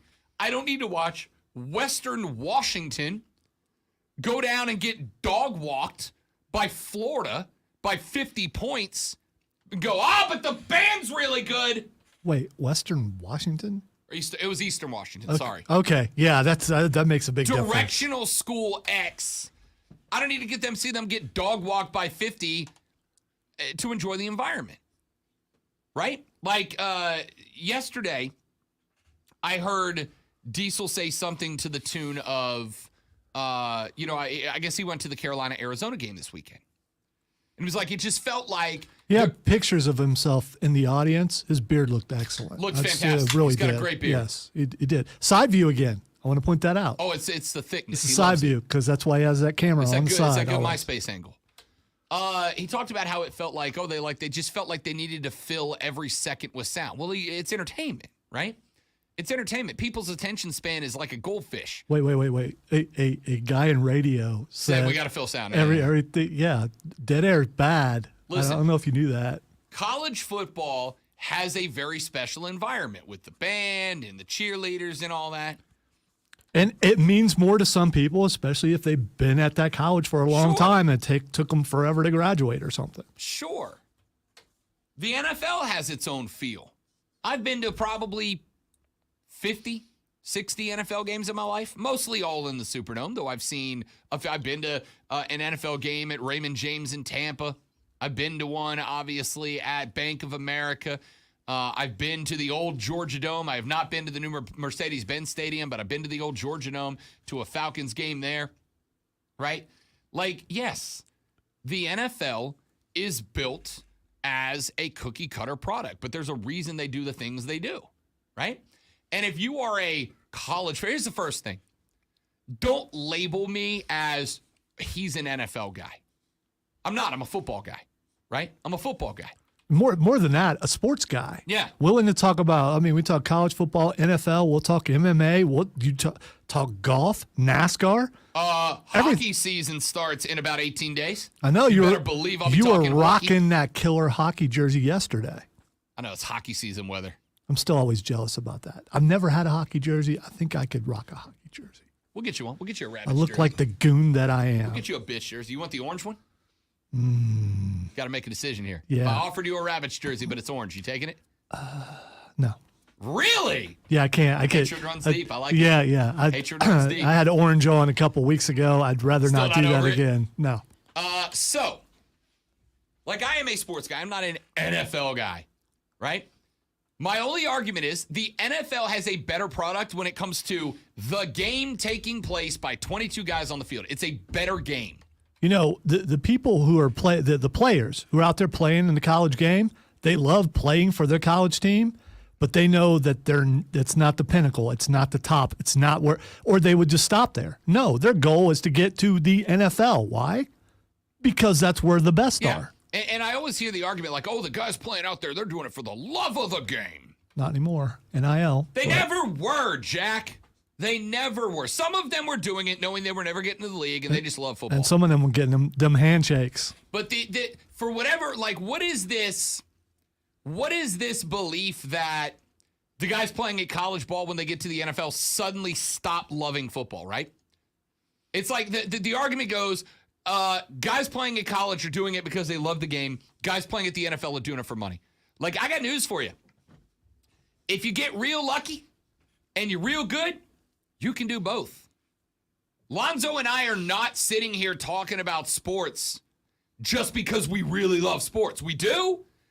Lonzo and I got very lucky. We are the NFL versions of this job. We both happen to really love sports, and also we got very fortunate that we get to love sports and love them for money. It's a pretty good deal, all right? I did a couple of years of political talk radio. I hated every second of it. I only did that for money because I got paid good to do it.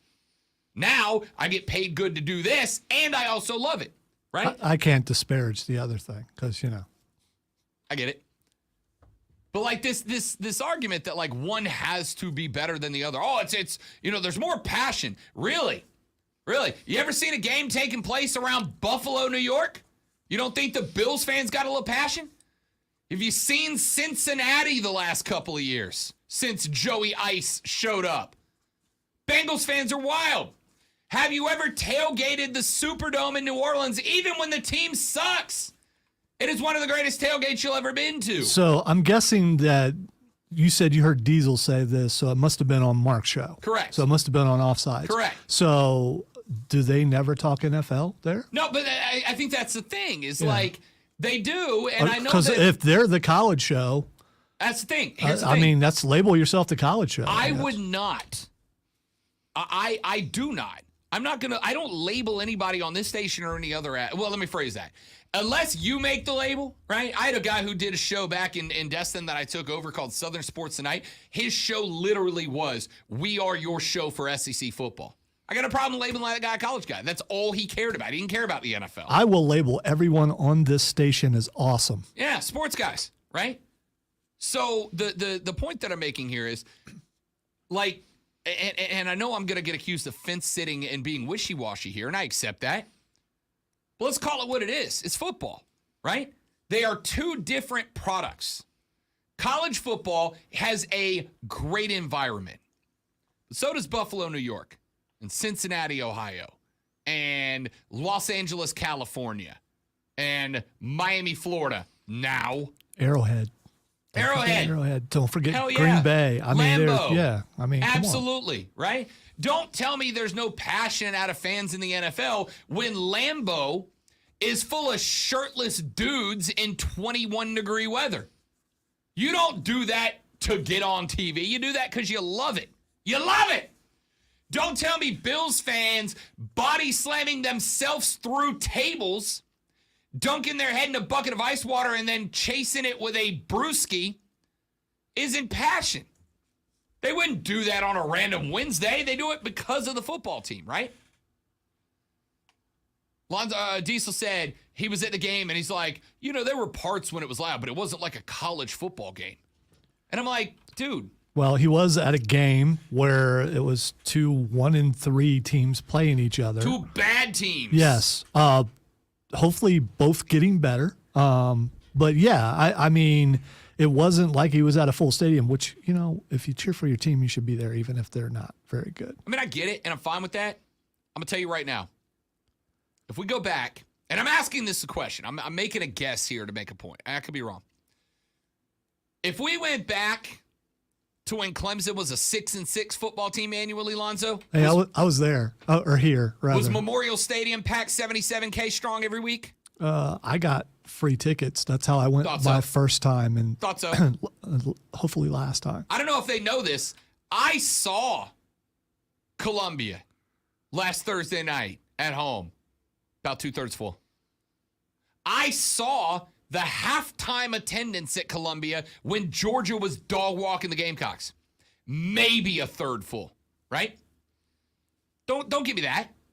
College football fans, we support our team more. Really? Because I just watched Gamecocks fans flood out of that stadium en masse when Georgia was killing them. I watched them not show up to the Thursday night game. Now, I get it. It's a rescheduled game. People out of town can't take that last-minute call to drive over to Columbia on a Thursday when they still got to work on Friday. I get it. But every single Thursday NFL game so far has been sold out. Every one of them. Right? Don't give me this stuff. Like, don't make up an argument. Been some really good games. How about that, the Kansas City versus Tampa Bay game? Yeah. And a hurricane had just went through there. Yep. And sold out. Yeah. Packed out, right? They're bad arguments. They're just bad arguments. For every full Saturday night top 10 NC State Clemson game, I can show you a Saturday afternoon where there's half the stadiums in America are nowhere close to full, right? Why do we feel the need as college football? And by the way, the majority of the flow, Zoe, of this, I'll use your word, negativity, comes from college fans insulting the NFL. The majority of it comes from college fans who are talking bad about the NFL. And I don't know if it's because no matter how well college football does, it can't touch the numbers of the NFL. I don't know if it is some level of like jealousy there. I don't understand it. It turns out they play on different days, you guys. You can enjoy both. I used to have this conversation with someone who I produced for over a decade. Just more a college guy. Didn't like the NFL. I've seen some other people that I've talked to. Well, the game is more pure and all that kind of stuff, which you can't really say anymore. But there are people, and I've asked them. So I've asked Clemson fans. So when your favorite player on Clemson no longer is at Clemson, do they just not exist anymore if they go to the NFL? And for some of those people, it was yes. And then I saw the tide turn a little bit with Deshaun Watson and with Trevor Lawrence. And I've been to places where normally there wouldn't be a bunch of NFL fans, and suddenly those fans were Clemson fans, and they're in like down the road at a wings place, and suddenly that place is full of Clemson fans who are now Jacksonville fans or were now Houston fans. I think the tide is turning as far as that goes, but there's still some people who hang on to the college only and no NFL. You can like both, and it's okay. You know what? You can love both. You can cheer for both. You can have teams in both. I don't get. Which I don't know if Diesel has a favorite team. We know that Mark has a couple. So there's that. Wherever Tom Brady is. I don't get it. And, I texted Diesel while I'm listening to this segment because I get where they're coming from. I just disagree. I was like, dude, are you judging the entire NFL based on a 1-3 Carolina team that has won one game in their last 11 attempts, right? Like, I don't care how fervent the fan base is. If your team sucks, they're not selling out, man. Look down in Tallahassee. Florida State went 4-0 to start the season for the first time since, 2015, right? You know what happened? The day after they won their fourth game and went 4-0, Lonzo, they sold out the Florida game at the end of the year. Months in advance. They sold it out. It hadn't happened in years. It probably helped that Florida's not very good, too. Sure. So, I mean, Sure. But they sold out the rest of the home games. Now, they've lost the game at home against Wake. We'll see if that kind of bails them out. By the way, that stadium was not full on Saturday despite the sellout. Remember, sellouts don't equal butts and seats. Just means the tickets are sold, not that they're going to get used. All I'm saying is you don't have to pick one. Most of the hate flows from college-only fans to NFL fans. But don't say if you like the NFL, you don't love true football. It's a stupid thing to say. Let's wrap this hour up next on the Rob Brown Show on the Fan Upstate.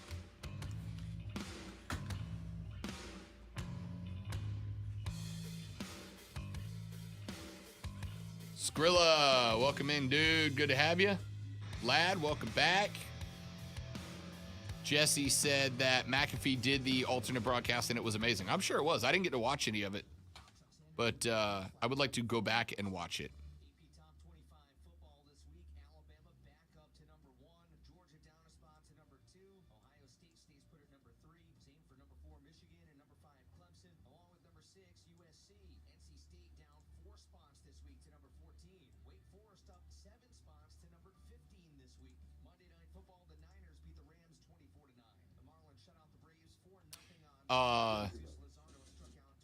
Can I just say, Lonzo, that the White Rabbit buildup is the most intriguing thing WWE has done in years, right? Like, I'm all invested in this thing now. And somebody just pointed out that the QR code that led to the White Rabbit playing Hangman, right?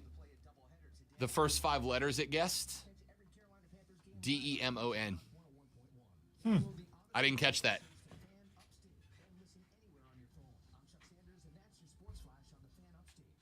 Pardon me.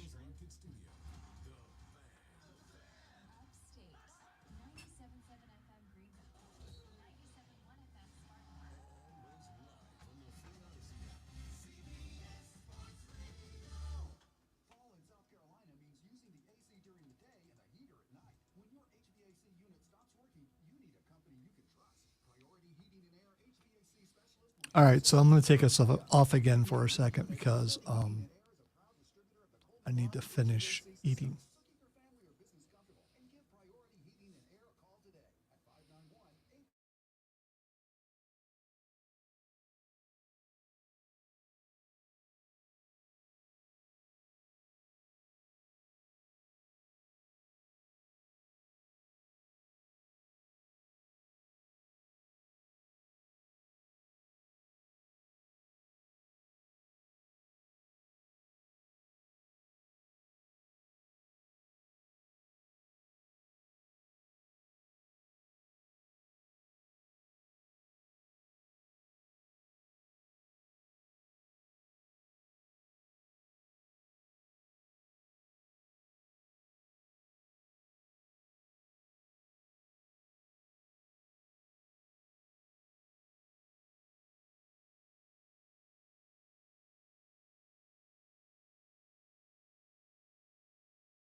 Oh, that's really cool.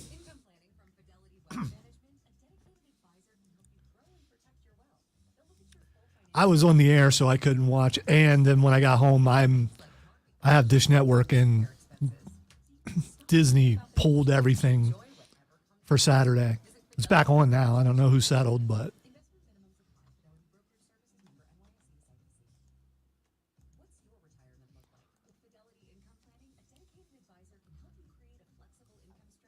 I definitely will try to watch the next one if they do another one.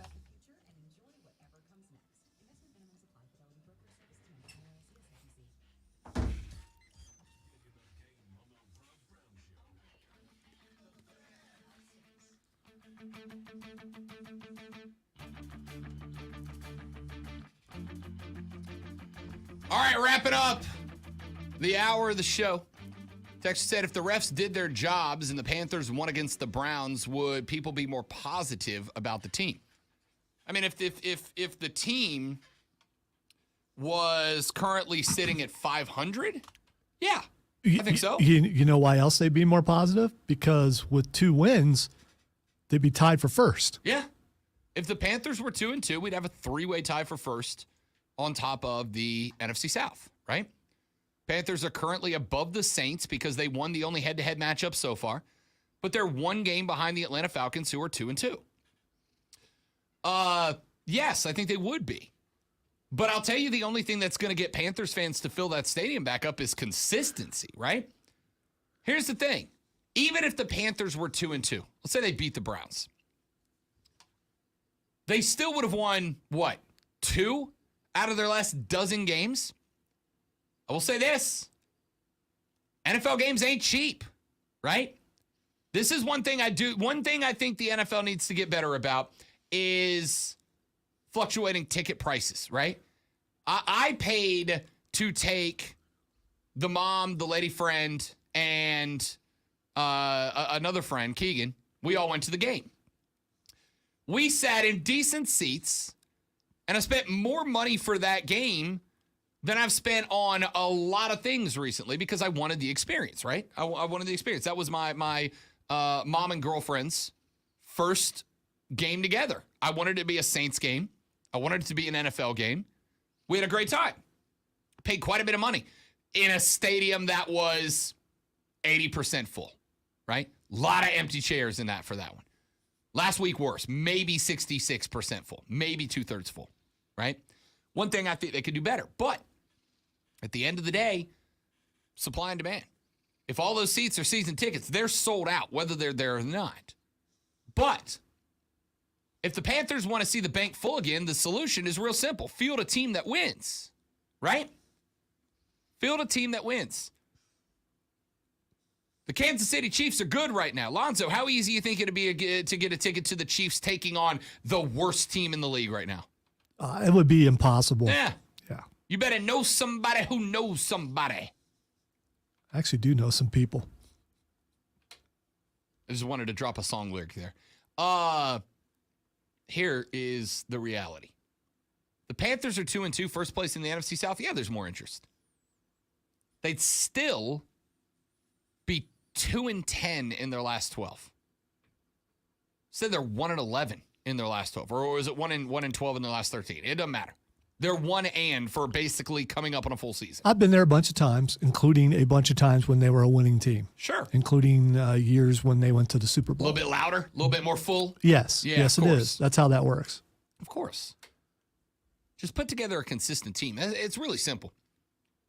Because it's not that complex. Winning cures everything. Now, what do the Panthers need to do to win? Step one is not insert Sam Darnold into the lineup, as has been mentioned a lot of times. Which there's some major news on that, and we can expound on that on the Views from Mint Street podcast, which we'll be putting together today and dropping tomorrow. New episode drops tomorrow. Spoiler alert, Sam's not clear to play yet, so stop. Spoiler alert part 2, Cam's not coming back, so stop. You got what you got. It is what it is, so work with it. We'll expand on that more coming up later on in the show. Also coming up later on in the show, Clemson has gained ground on Michigan for the number 4 spot in the AP poll. How important is that, and how many gains did they make? We'll talk about that. USC versus Kentucky. I'm actually optimistic the Gamecocks can put on a show this weekend.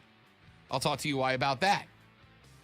And Julian Edelman roasted Brandon Marshall. There's all this talk about it. I'll tell you why it was a dumb roast that everybody should calm down about when we come back on the Rob Brown Show in the Fan Upstate.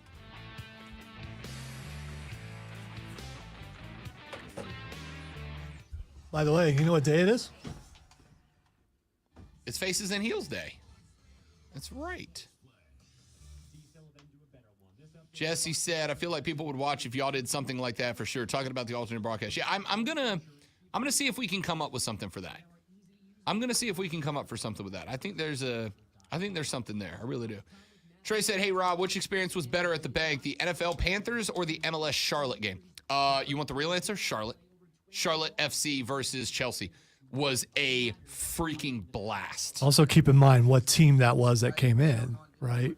My team in Charlotte, I had more fun. No. I'm talking about it's because they were playing Chelsea, right? Oh yeah. No, That's what I mean. Right. If that was LAFC, it's probably different. But the point is, a English European team versus the local MLS team had more. Now there were fewer people, but the juice was there.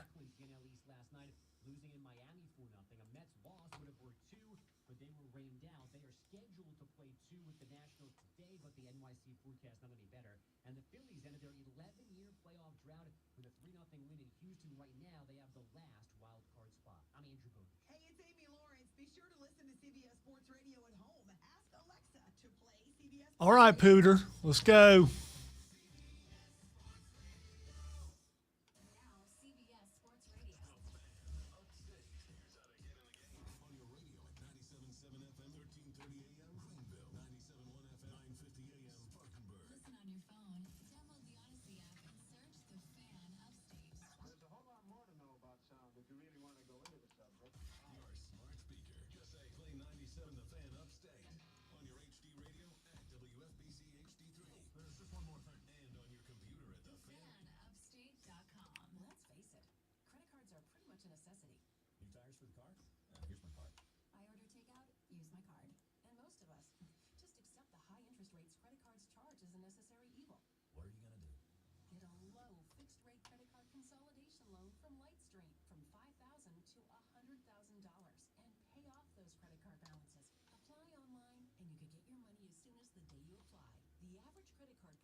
You're getting the emails from 2400 Sports, right? Okay, so you got the one earlier? Yes, I mean, I haven't read it yet, but yeah. Okay, that was followed up by someone. I saw that. I didn't know if you got the follow-up or not. I did. I thought maybe that was just me. Because we definitely are not talking about it enough, and we are not posting on fan stuff after we get it done. Yeah, you know what I need to start doing is pushing it out via the fan text. I'll do that when tomorrow's drops. Actually, I might pump one out today about Monday's episode. It is the newest one right now, so.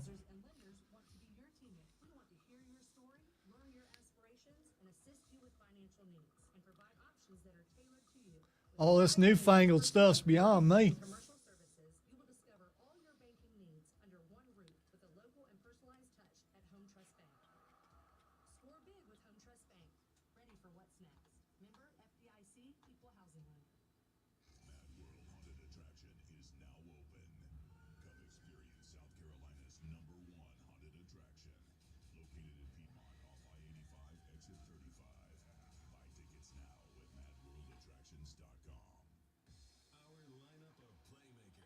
Playmaking tacos. QC in the first break. 10-4.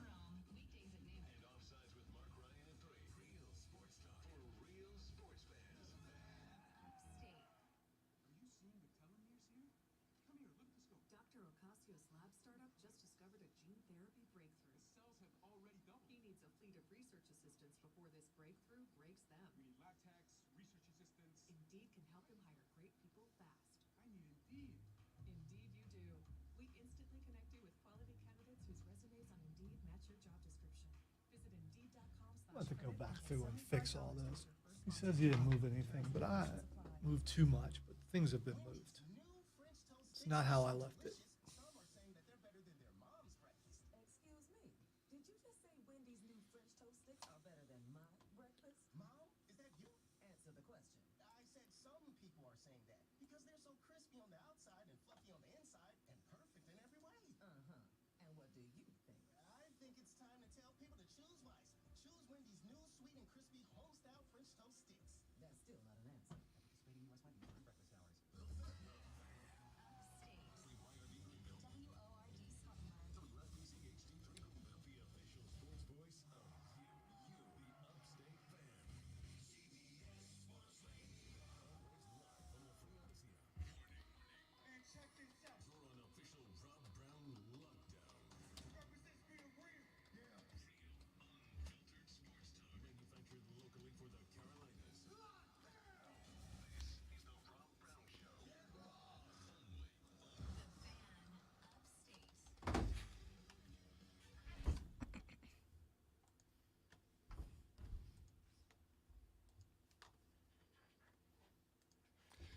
The third, the final, the best, the money hour of the Rob Brown Show goes right now. This is the Fan Upstate. Welcome back, ladies and gentlemen. Rob, Lonzo, you. Join us, won't you? 844 fan phone, 844 FANFONE. If you want to be a part of the radio broadcast. You can also hit us up on the Twitter device. I am at the Rob Brown Show.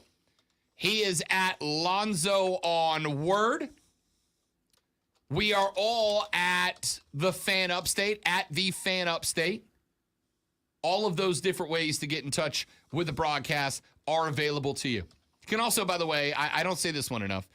You can also email me if you wish to do so. If you got something that's a little more long form, but you don't want to go on the air, and it's not quite short enough for a tweet, you can email me anytime you wish at rob.brown@thefanupstate.com. rob.brown@thefanupstate.com. If you want to shoot an email off, you're more than welcome to. Let's get into some stuff here as we round out the broadcast. Wanted to start with this. And I think it's the only soundbite I have in the roster today, Lonzo. Julian Edelman was having an on-air conversation with Brandon Marshall. The former New England Patriot decided to take a crack at B. Marsh. Now, Brandon Marshall obviously had a very interesting NFL career. Brandon Marshall got suspended at one point due to off-the-field legal troubles, including a drunk driving charge and domestic violence arrest. He appealed that decision and won the appeal, reduced his suspension down to a one-game suspension and a fine of 2 game checks, which worked out to be about $52,000. Brandon Marshall had some issues, but he was also a Pro Bowler, won the 2012 Pro Bowl MVP trophy, et cetera, et cetera.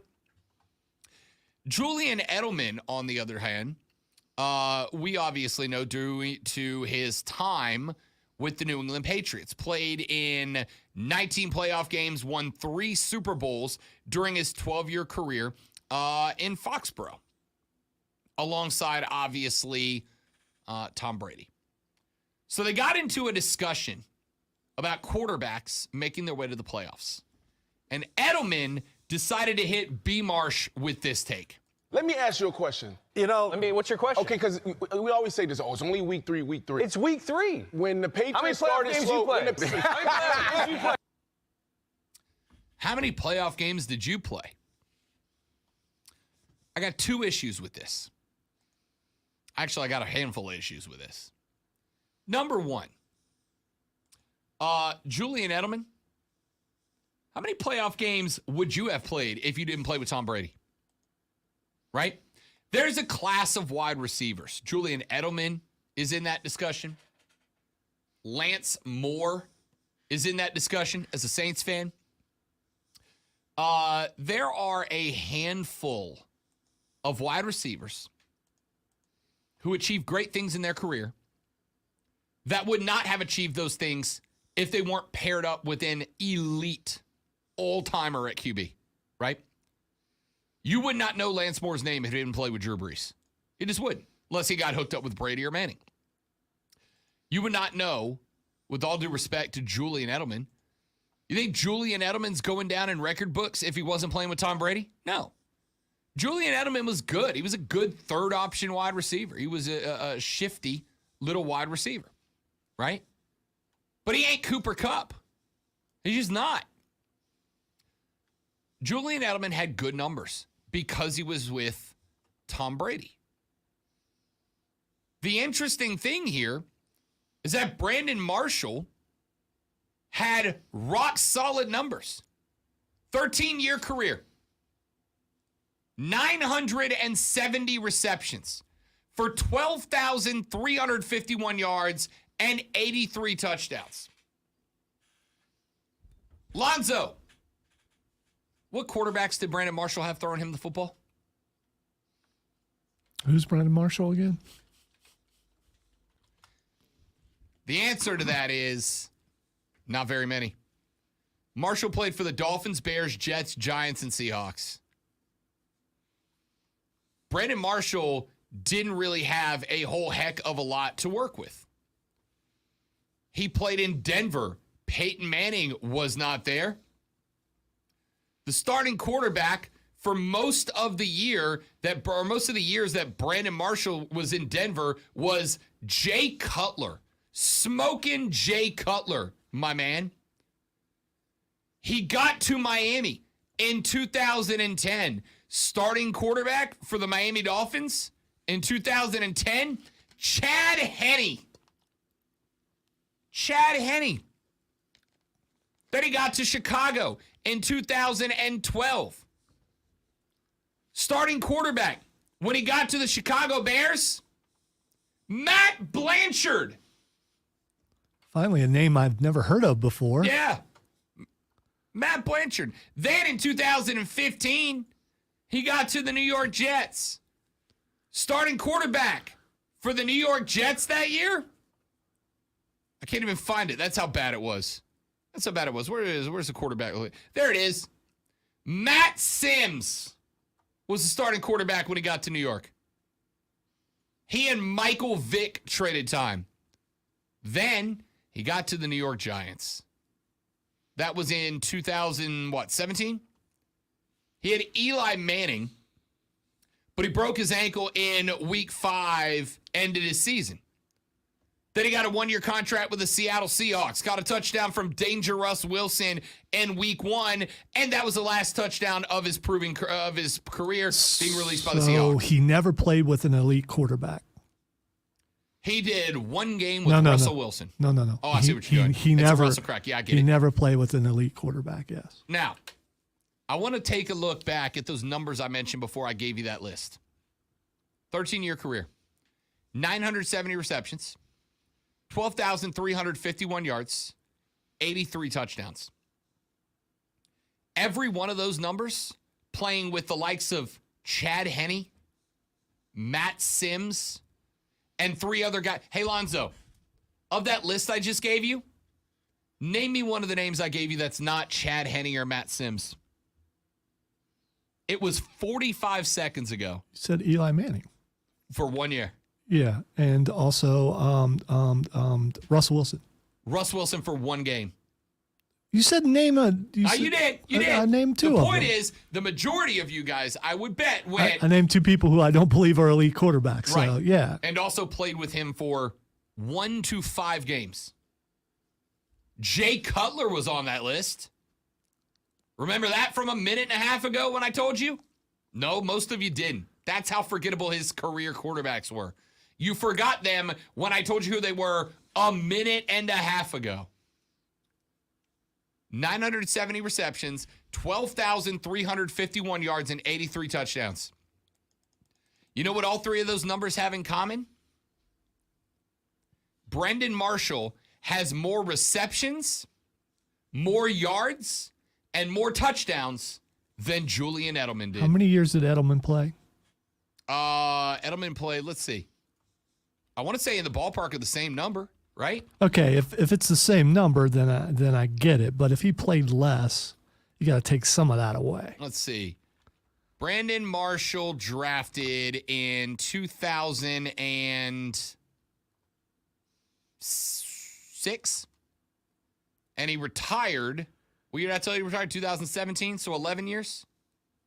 Julian Edelman played 1, 2, 3, 4, 5, 6, 7, 8, 9, 10, 11, 12 years. Edelman played more than Brandon Marshall, and Brandon Marshall has better numbers than Julian Edelman as a wide receiver.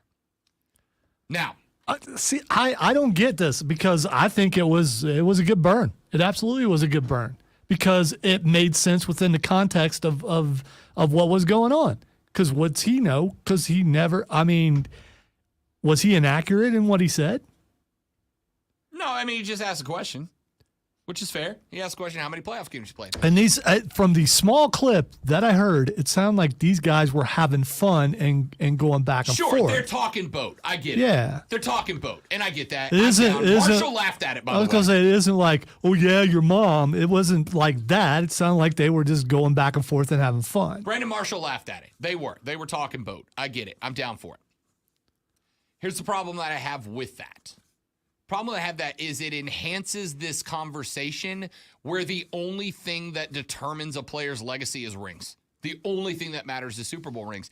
As if one guy goes out there. In tennis, how many majors you win, that's a good statistic to keep because it's an individual sport. You're the only one that has an outcome, that has an influence on the outcome of whether or not you win a major tournament, right? But this thing that we do in team sports when we talk about a quarterback's legacy or a wide receiver's legacy, where we're like, well, how many rings did he win? That should not be our number one concern. It can factor in, but it shouldn't be our number one thing. How many playoff games did Brandon Marshall play in? Julian Edelman, how many would you have played in if you had Matt Sims, Jay Cutler, and those other guys who now I have forgotten about from 3 minutes ago as your quarterback? None. You wouldn't have won any either, my dude. See, I get that it doesn't matter to you, but it does matter to a lot of people, including me. No, I know that. I'm saying it shouldn't. I'm saying it shouldn't be. Brandon Marshall is a better wide receiver than Julian Edelman. That is a statement of fact. He's a better wide receiver.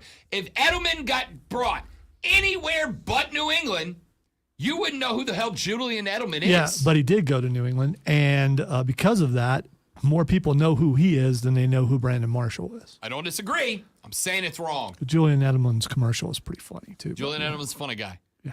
Personality-wise, I actually think he's entertaining. I think he's good when he's on TV. I got no issue with Julian Edelman. None at all. I got a problem with ring culture, right? I got a problem with ring culture. Not in athletes trying to get them. Of course they do. That's the dream, is to be a champion. I'm saying us as fans analyzing legacies based on rings is a bad way to look at it. Now, they can enhance it. Tom Brady is the GOAT because he's got enough rings for both hands. All right, take away the rings from Eli Manning. Does he make it into the Hall of Fame? I mean, there are some things that the ring matters more when it comes to. I don't disagree. Yeah. What did I say? It can enhance a legacy, but it should not be the sole determining factor of it. Eli Manning, the years that he won rings, had really good numbers too. All right, the stream's going crazy. Yes, Brad Johnson is a better quarterback than Dan Marino because Brad Johnson got a ring. Yeah, that Brad Johnson is my favorite example. Joe Flacco, also a better quarterback than Dan Marino. Is Joe Flacco elite? Because what did Dan Marino ever do? Not win a Super Bowl. Honestly, why do we even mention Dan Marino? How many Super Bowls did you win, Dan? Yeah, he was in Ace Ventura. I mean, maybe that's why.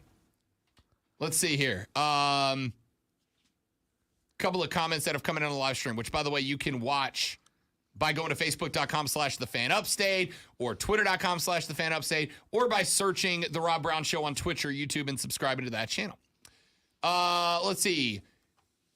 James Gilstrap jumped in and said the Russ hate is real And I'm surprised Smoking Jay didn't play with him in Chicago too. He may have. I'm talking about the quarterbacks that were under center when Brandon Marshall got to the team. Trey said, sadly, statistically, Jay Cutler is probably the best quarterback the Bears had. Probably. Lad said, tell him, Rob, why so much emphasis for team stats on a single player? I don't know. I don't get it. James said, Russ is just as elite as Drew Brees and Patrick Mahomes because of his one ring. That's what I'm saying. You good with me putting Russ on the same platform as Pat? Probably not. But they both got a ring. He was a bad way to win. He was a good game manager on a team with an excellent defense. James Gilstrap then added Nick Foles to that list. Yeah, that's exactly right. Exactly right. So that's my point, man. Nick Foles was a destiny player. It was his destiny to win that year. Texas says Brandon Marshall wore some green cleats to bring awareness to mental health, and the NFL fined him. You know what he did? He wore them again. Stand up, dude. Yeah, listen, Brandon Marshall had his off-the-field problems. Brandon Marshall was also one of the first players that I remember who openly came out and said, I have these mental issues. I have these mental illnesses that are diagnosed, and I'm working on fixing them actively, and I'm stepping away from football to do it. And that does not forgive Brandon Marshall for the misgivings that he had off the field, for domestic abuse issues, et cetera. It doesn't forgive him for that, right? But I do think that there's some level of leeway because the dude took action to correct mistakes. And I respect that. I guess that's part of the reason I feel like I need to step up and kind of defend him a little bit to some case here. Texas said, who is Matt Sims? Is he related to Phil Sims and Chris Sims? I don't know, and you don't either, and that's the point. I think he might be the youngest son. I think. No idea. No idea. I got nothing. Texas says, Doug Williams won a Super Bowl. Point made. All right? Point made. Maybe rings should be used to enhance a player's legacy. Shout out to Josh, by the way. One is bad. Shout out to Josh for getting what I was doing. All right, let's take a break. Come back here in just a minute as we wrap up the final hour of the show. It's Tuesday, and you know what that means. Times for Zoe's favorite segment of the week. Means I'm going to be wrong some more, apparently. Coming up next, it's Faces and Heels. We'll be taking a look at some socially ambiguous situations and try to figure out who's the good guy, who's the bad guy. That's next on the Rob Brown Show in the Fan Upstate. Juicy. Be right back, stream. Got to drop a live read, and then I'm all yours. Hang out.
All right, y'all.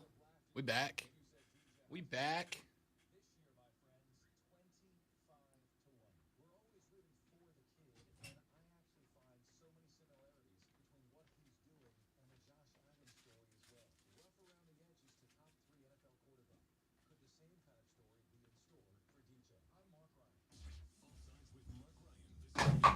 Ooh.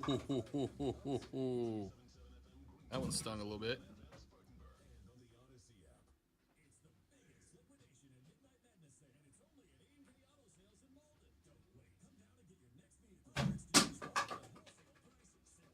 Cause faces and heels are coming out. Lonzo's distracted.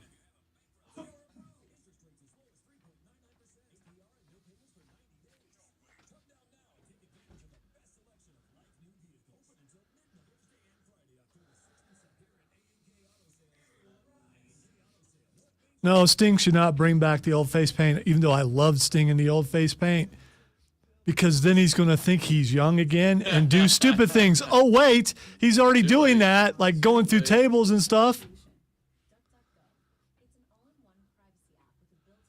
I am genuinely concerned for Sting's health, man. I do not want him to. Every time it's like, please don't do that. Do not do that. Papa's jumping off the roof again.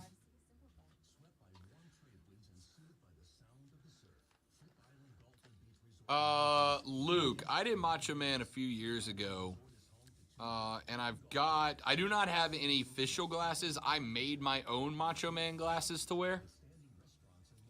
Look at you, arts and craft time. I took fabric paint. I bought a big pair of women's big lens glasses, and I just wrote Macho across the Something front. that Becky Lynch would wear. Yeah. I took a neon green t-shirt and then a piece of pink fabric, and I made my own tassels and robe that went down the length of my sleeves to it. It's pretty dope. Yeah, but James, when most 63-year-old people fall, it's not on purpose. They got that little button on a necklace. Yeah. Push.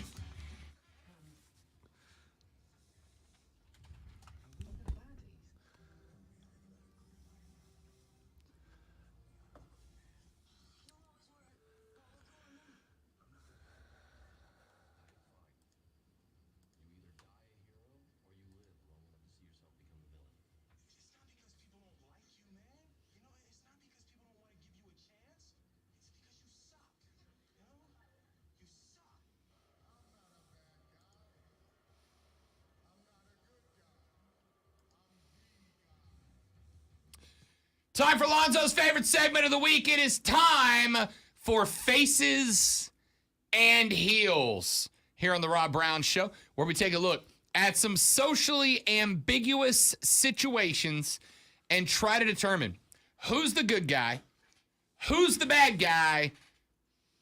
It's Faces and Heels, ladies and gentlemen. Let's get into a few of these. Lonzo, we start with this one. 29-year-old woman and her 35-year-old boyfriend just recently won a, quote, life-changing amount of money, end quote, by paying the lottery. They went through the correct procedure. That is to say, before they told anybody, they went and got a lawyer, a financial planner, made sure that the legality and taxes end of it was taken care of, and made a plan with all their money because they didn't want to just blow through it, waste it, and be back to where they already were.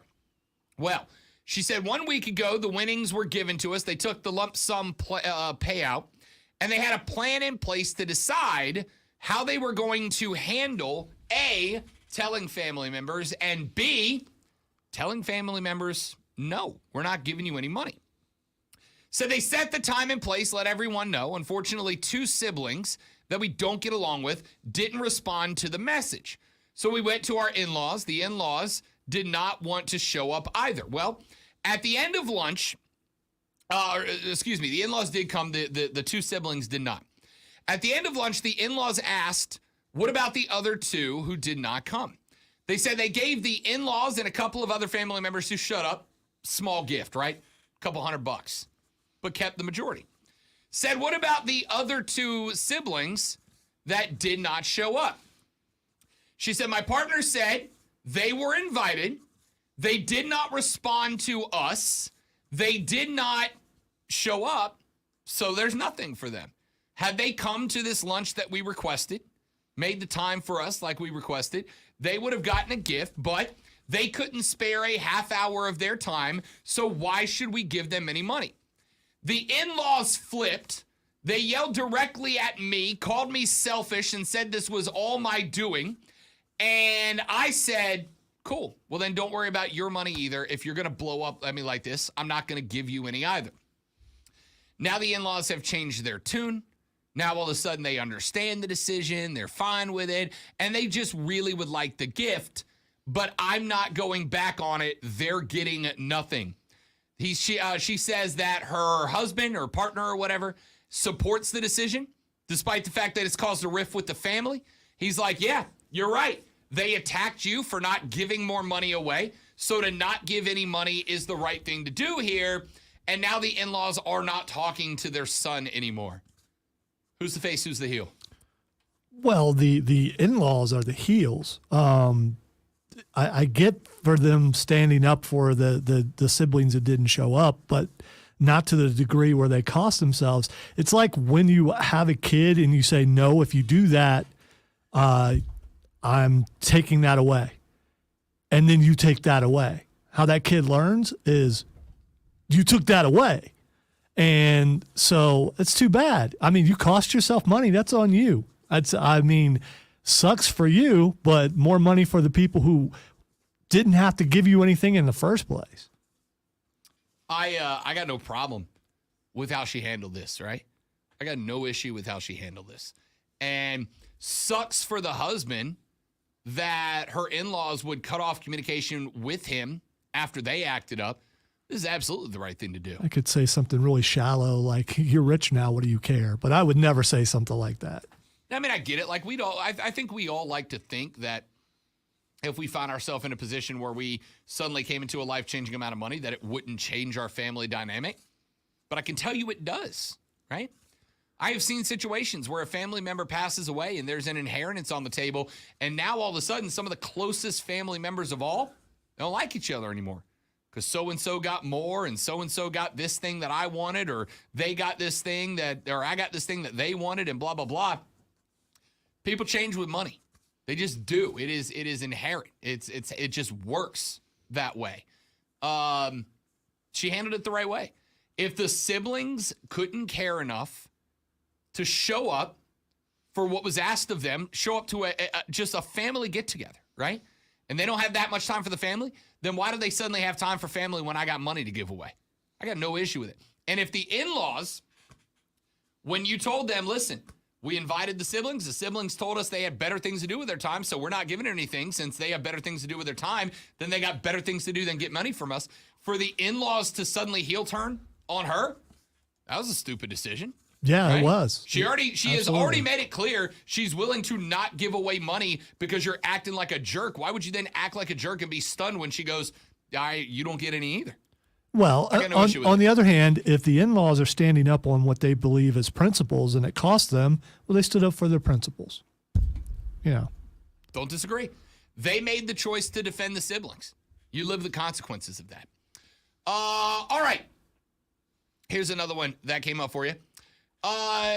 Let's see. Lady, a 37-year-old woman married to a 40-year-old man, says they have been trying to have a baby ever since they got married, have had no luck for 3 years of trying so far. So they went to a doctor and found out that one of them has an issue. She doesn't want to go into the personal details, but suffice to say, one of them has a biological issue preventing them from having a baby. They said they tried 3 rounds of IVF, but it did not work. Last year, they finally gave up and accepted that they weren't meant to become parents. They've tried 3 times. There were some other medical issues, but basically they just can't have a baby. And they've accepted that now, right? They just accepted it. And because of that, they've given up trying.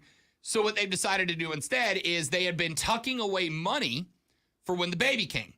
But now there ain't no baby coming, so they decided, bleep it. We're going bananas with the baby money, right?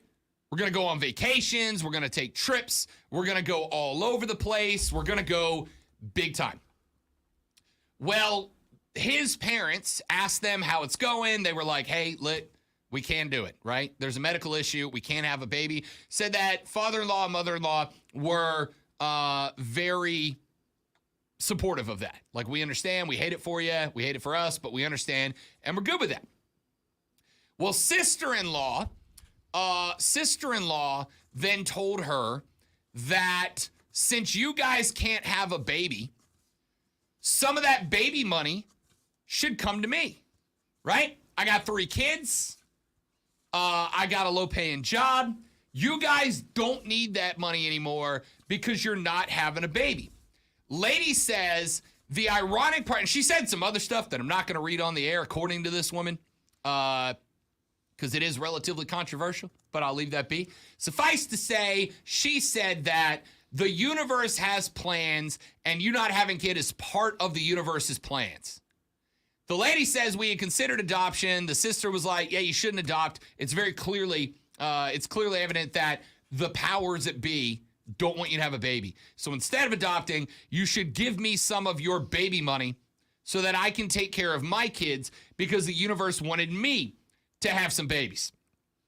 She said the ironic part is that we actually had planned on giving some of the baby money to our nieces and nephews. We'd actually planned on giving it to the nieces and nephews. So what they did, Zoe, is they went and they established a trust for the 3 nieces and nephews, right? Those kids are going to get that money when they graduate high school so that the sister cannot have any red cent of it. Now mom and dad-in-law are like, when they were initially supportive, are now coming at us. They're like, why would you create this situation? Why would you let your sister know that there is money available, but not for her? And mother and father-in-law are now no longer talking or giving the silent treatment to mom and dad who can't be mom and dad anymore.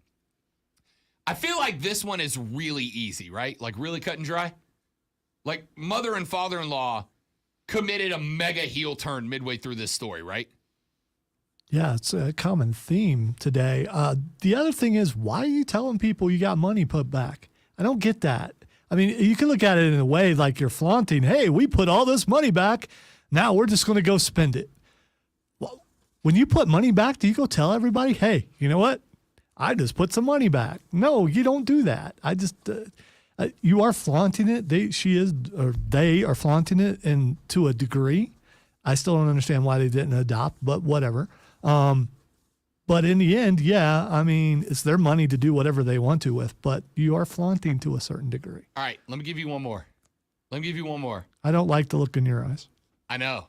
This one's the one that I'm. You was saving this for last. 31-year-old woman had a surgery that cost about $3,500 a year ago. The surgery, Lonzo, was an elective surgery. She came up with the idea. He supported the idea. Booty or breasts? Yes. The second one, the latter. Okay. She decided she wanted a boob job. Husband's like, babe, if that's what you want, go bananas. I support this, right? So she gets the surgery. Well, the surgery proved to be a little bit more expensive than she initially thought it was going to cost. It cost about $3,500. The husband came out of his personal account to the tune of half of it in support of his wife, right? Elective surgery, she wanted it. He was like, cool, I'm down with that.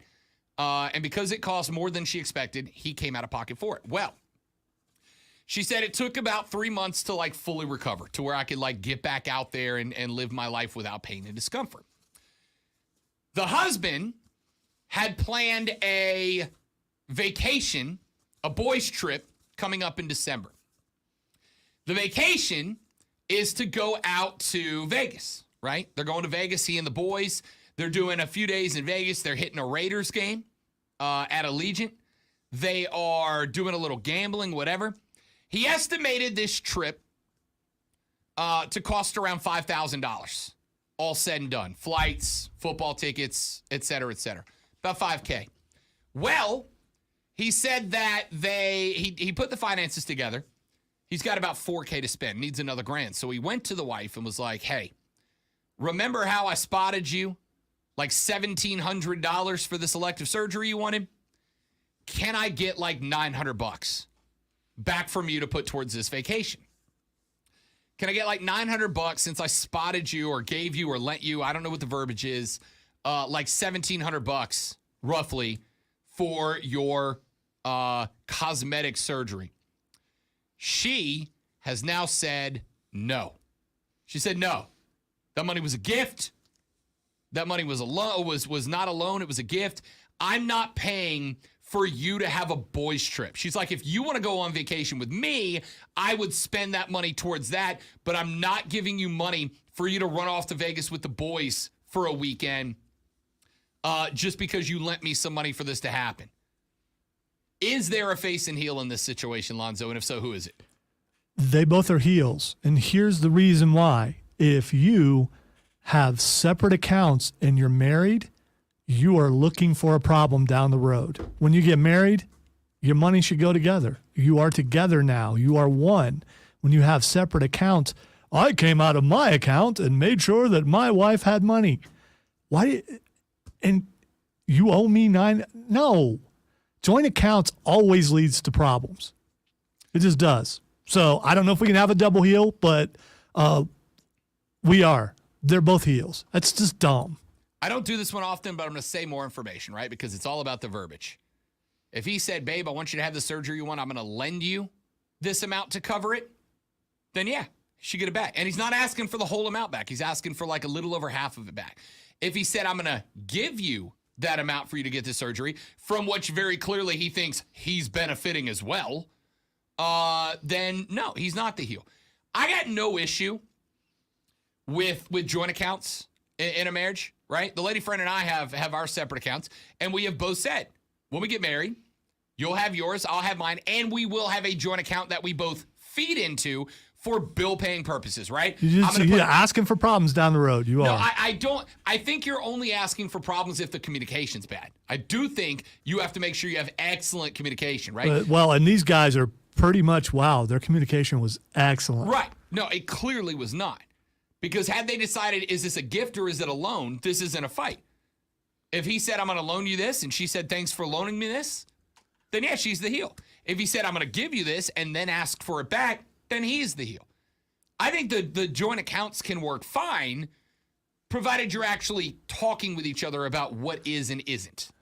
Joint accounts means, I know we're married, but I don't think we're going to stay married forever. This way we keep the money separate. That way when we go our separate ways, I don't have to worry about, this is yours, this is mine, it's already separate. Is it unfair, though? It's a matter of you don't trust the other person enough to go in with your money together.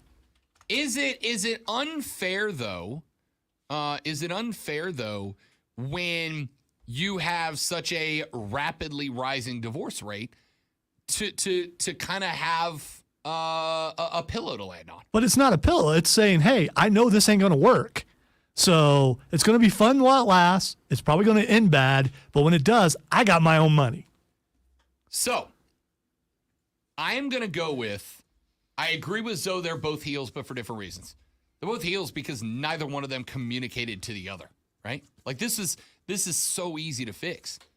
You just got to be able to look your partner in the eye and be like, look, this is not a gift, it is a loan. I am loaning you this money. I'm going to need it back. Or, I love you. Merry Christmas. Here's your new front bumper. Hello, husband or wife. I'm going to lend you money. I get it. And that wouldn't work in your marriage, but your marriage ain't everybody's marriage. I don't think it will work in most marriages. I don't know. I don't think you can say that, right? I don't think you can say that. I have a married friend back in Florida. Lonzo, the husband and wife both sleep with other people, and they're both okay with it. They're both, they are in fact, they are rapidly approaching the couple that I now know who has been married the longest amongst my age group of friends. But they both sleep with other people, and they're both totally fine with it, right? That works for their marriage. It certainly wouldn't work in yours. It wouldn't work in mine, but it works for them. It's not a marriage. It's a contract to live in the same place. They're roommates. No, I disagree. They are deeply in love with each other. They do stuff together all the time. Roommates. They also, it's not like they don't sleep with each other. They still sleep with each other. They just also are allowed to do their own thing on their own. Like I said, I don't think we get to dictate what other people's definitions of things are. That's theirs and it works for them. Although we are deciding who's the bad guy. Yeah, I mean. Fair enough. Fair enough. All right, so there's some faces and heels for you. Couple of easy ones. One that I think had a little juice to it. Let's take a break. We'll come back, give some final thoughts, and then Twitter trending topics to wrap it all up on the Rob Brown Show. Rob, Lonzo, and you. Drop me in the comments on the text. Are joint bank accounts okay in a marriage? Are joint bank accounts okay in a marriage? I just looked at the Facebook chat, and it is blowing up over this one. Are joint marriages okay? Are joint bank accounts okay in a marriage? Text your answer to 71307. Start it with Fan. We'll read them on the air when we come back on the Rob Brown Show in the Fan Upstate. The Rob Brown Therapy Hour.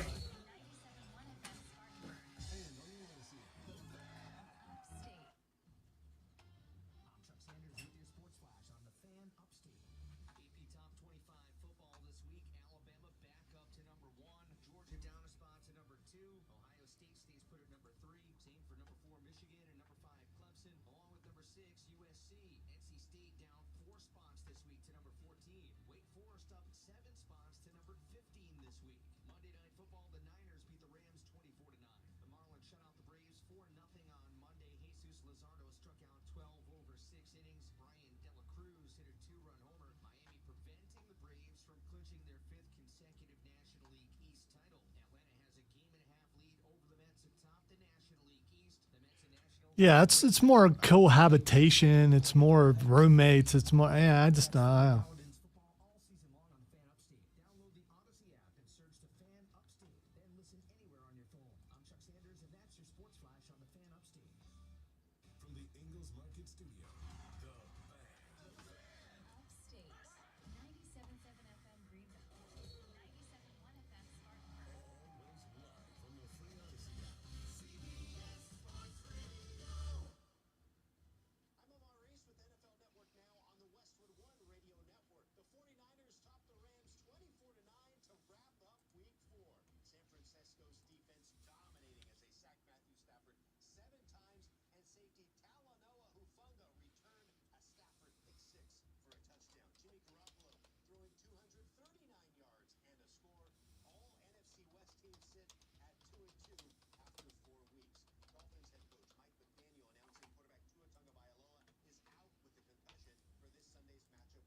I've got to go meet with Kevin and a client at 2. Are you okay to record this afternoon? And if not, that's okay. We can just knock it out right after the show. If you don't know me, it's probably because I'm not famous. It doesn't matter. But I did start a men's grooming company called Harry's. The idea for Harry's came out of the frustrating experience I had buying razor blades. Just how late are we talking? I mean, I'm good anytime after like 3:30. At Harry's, our approach is Well, I'm sure I'll probably still be here. make sharp, durable blades and sell them. I can go whenever you want if we're doing afternoon, is the answer. Okay. Whatever's best for you after the afternoon is fine. Like buy a world-class German blade factory. Obsessing over every detail means we're confident in offering a 100% quality guarantee. Millions of guys have already made the switch to Harry's. So thank you if you're one of them. And if you're not, we hope you give us a try with this special offer. Get a Harry's starter set with a 5-blade razor, weighted handle, shave gel, and a travel cup. All for just $3 plus free shipping. Just go to harrys.com and enter code MADDOG at checkout. That's harrys.com. Bogus, what do you think? Code No. Enjoy. No, no, you won't do it. No, I don't want him to. MVPs, ensuring everything is game day ready. No, I don't want him to. Fixing seats so every fan can enjoy every game. And Allen, Stadium running smoothly from the moment the first game starts to the last play of the season. At Granger, you're our MVPs, and we're always here for you with supplies and solutions for every industry and 24/7 customer support. Call clickgranger.com or just stop by. Granger, for the ones who get it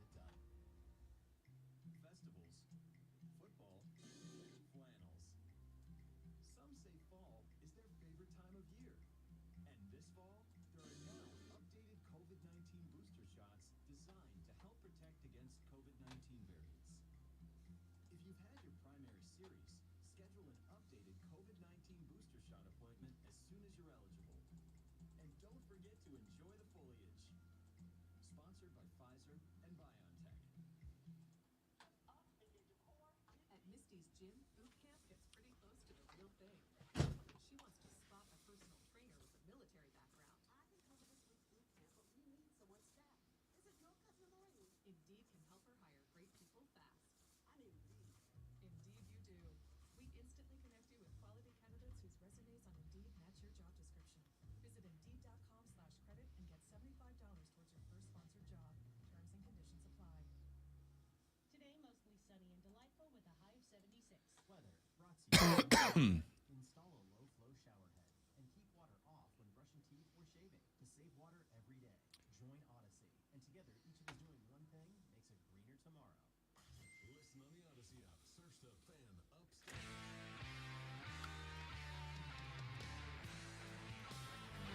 All right, wrapping up the Rob Brown Show here on the Fan Upstate. Matt Rule had some comments about Baker Mayfield. The Panthers fans openly booed the team after they left the field after another 3-and-out against Arizona this past weekend. Baker got asked in the press conference, how did you feel about the fans booing you?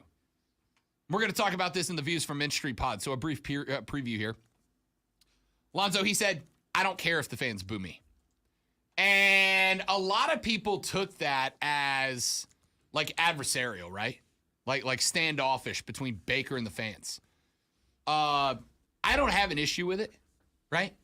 Because I don't need my quarterback getting fans in his head. I have an issue with what the reporters were trying to do. So they took what Baker said and tried to get Matt Rule to comment on it and tried to manipulate it in a way to where they could make a story. I'm okay with you asking dumb questions or great questions or whatever questions you want to ask, but don't try to make the news, which is what some of these guys are trying to do.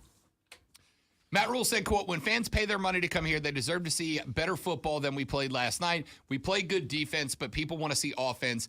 They want to be entertained, right? So they were asking, how do you feel about the team booing you?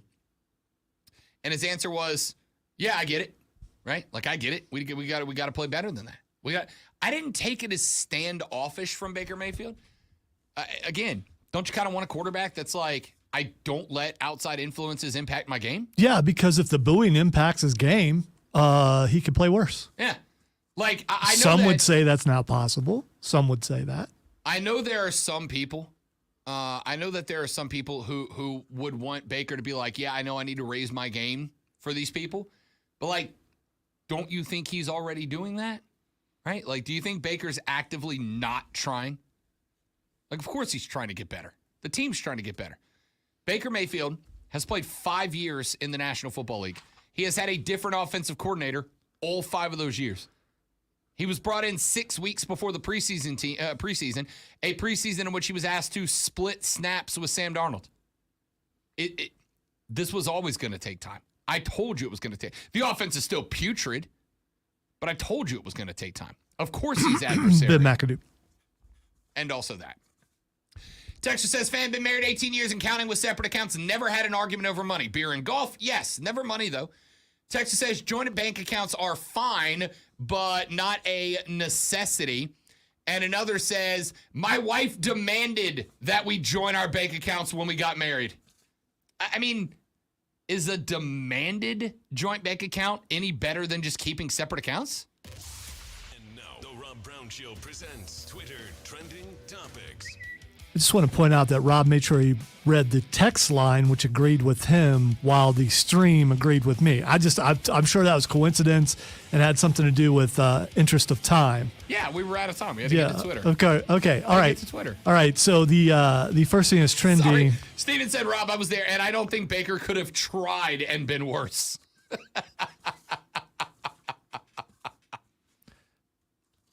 You know what? I don't think there's a quarterback alive who could have went out and run the plays that were given to him successfully. I'm just putting it that way. McAdoo. All right. The first thing that's trending is Loretta Lynn. Yeah, I was just informed that Loretta Lynn has passed away. Loretta Lynn passing away today.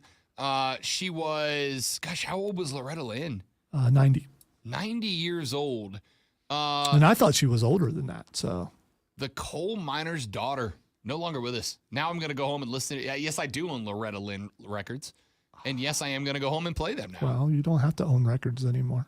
You can just go into a streaming service and type in a name. I mean, I could, but yeah. there's something about putting a record You on just a record want the player. sound of. Do you actually? Well, Yeah, man. Just something about putting a record down, hitting play, dropping the needle, and recognizing like this is the way that this artist would have heard her music play for the first time. I completely agree. My son and my daughter both wanted record players for the last couple Christmases and are getting records, and it just makes me feel really old because it's nostalgic. And I remember having to put the records on, and my mom has an extensive collection of 33s and whatever the other ones are, 45s and 78s. I got the lady friend a record player last Christmas, and we finally set it up in October. And man, it's great. It's just great. No, It's a they great do feel. sound good. Cameron has a bunch of video game soundtracks on. I mean, that's one of the things that he wanted for Christmas on record, and it just sounds different. It just does, and maybe for me, it's just about again nostalgia and remember what it was like way back in the day. Back in my day. Yes. The other thing that is trending that we have time for is Rob's 100-yard dash. That is not trending. I know for a fact that's not trending. I would bet $1 billion Rob's 100-yard dash is not currently trending. It was trending earlier, right around, I don't know. Yeah, on 9:03 our text line, maybe. Right. Maybe. So, trending is subjective. I mean, whatever you it's consider not. trending, It's yeah. absolutely not. It was very popular on our stream and on the text line. Yeah, that yeah, makes it trending to me. Yeah. Not how it works, but I like the effort at Alonzo today. I like the effort at Alonzo. You know, I like to, it's bookends. I like to end the way get we it. started. I like it. On a high note, if you will. I like it. You are high if you think I'm going to do this. All right. Let's take a 21-hour break. We'll come back tomorrow and do it all over again, ladies and gentlemen. For Alonzo, I'm Rob. Jim Rum's up next in the jungle. Mark and Diesel take you off sides at 3. Have a great rest of your day. We'll see you back here tomorrow on The Rob Brown Show and the Fan Upstate.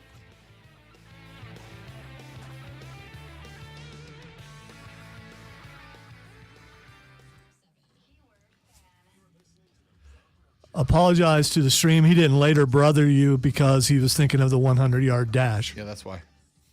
That's what happened. This update sponsored by Progressive Insurance. Progressive Insurance gives you protection on the phone, online, or on the app 24/7. All right, stream, you guys are awesome. Zelda music on vinyl would be amazing. I actually want. All right, I would tell you the Doom soundtrack and the Diablo soundtracks are both wicked on vinyl. So, Well, he told you about Bit Brigade. I have now, for the record, I've now hung out with Cameron for a longer overall period of time outside of radio than Alonzo, I think. We went and saw a band called Bit Brigade, and this band is one of the most. dude, so you consider wrestling a? I was just kidding. I mean, you know, I don't know. Maybe you consider it a work event, and you know, we kind of was for us. Well, we rode together. That's with, true, we with a did. wonderful listener, hung out, and then rode back in the wee hours of the night, sat on 26 forever. We did. That was Yeah, amazing. yeah. So Cam and I saw Bit Brigade, which is a band that has a guy that sits on stage, and he speed runs old video games. We watched him do Zelda and what was the other one he did? Was it a Mario game or No. something? It was a vampire game. Castlevania? Castlevania. And while he speedruns the game, the band plays heavy metal style the music from the game over him speedrunning the game. And they do it like when he changes levels, the band changes to the next level song. It was freaking awesome. And I bought one of their records on vinyl because it was that good. I bought their Zelda soundtrack on vinyl. It was spectacular. So anyway, if they come back around, I'll let you guys know. Skrilla says, got loads of records. Come hang out with me one day. Done, dude. Done. You know that. You already know that, Skrilla. All right, that's it.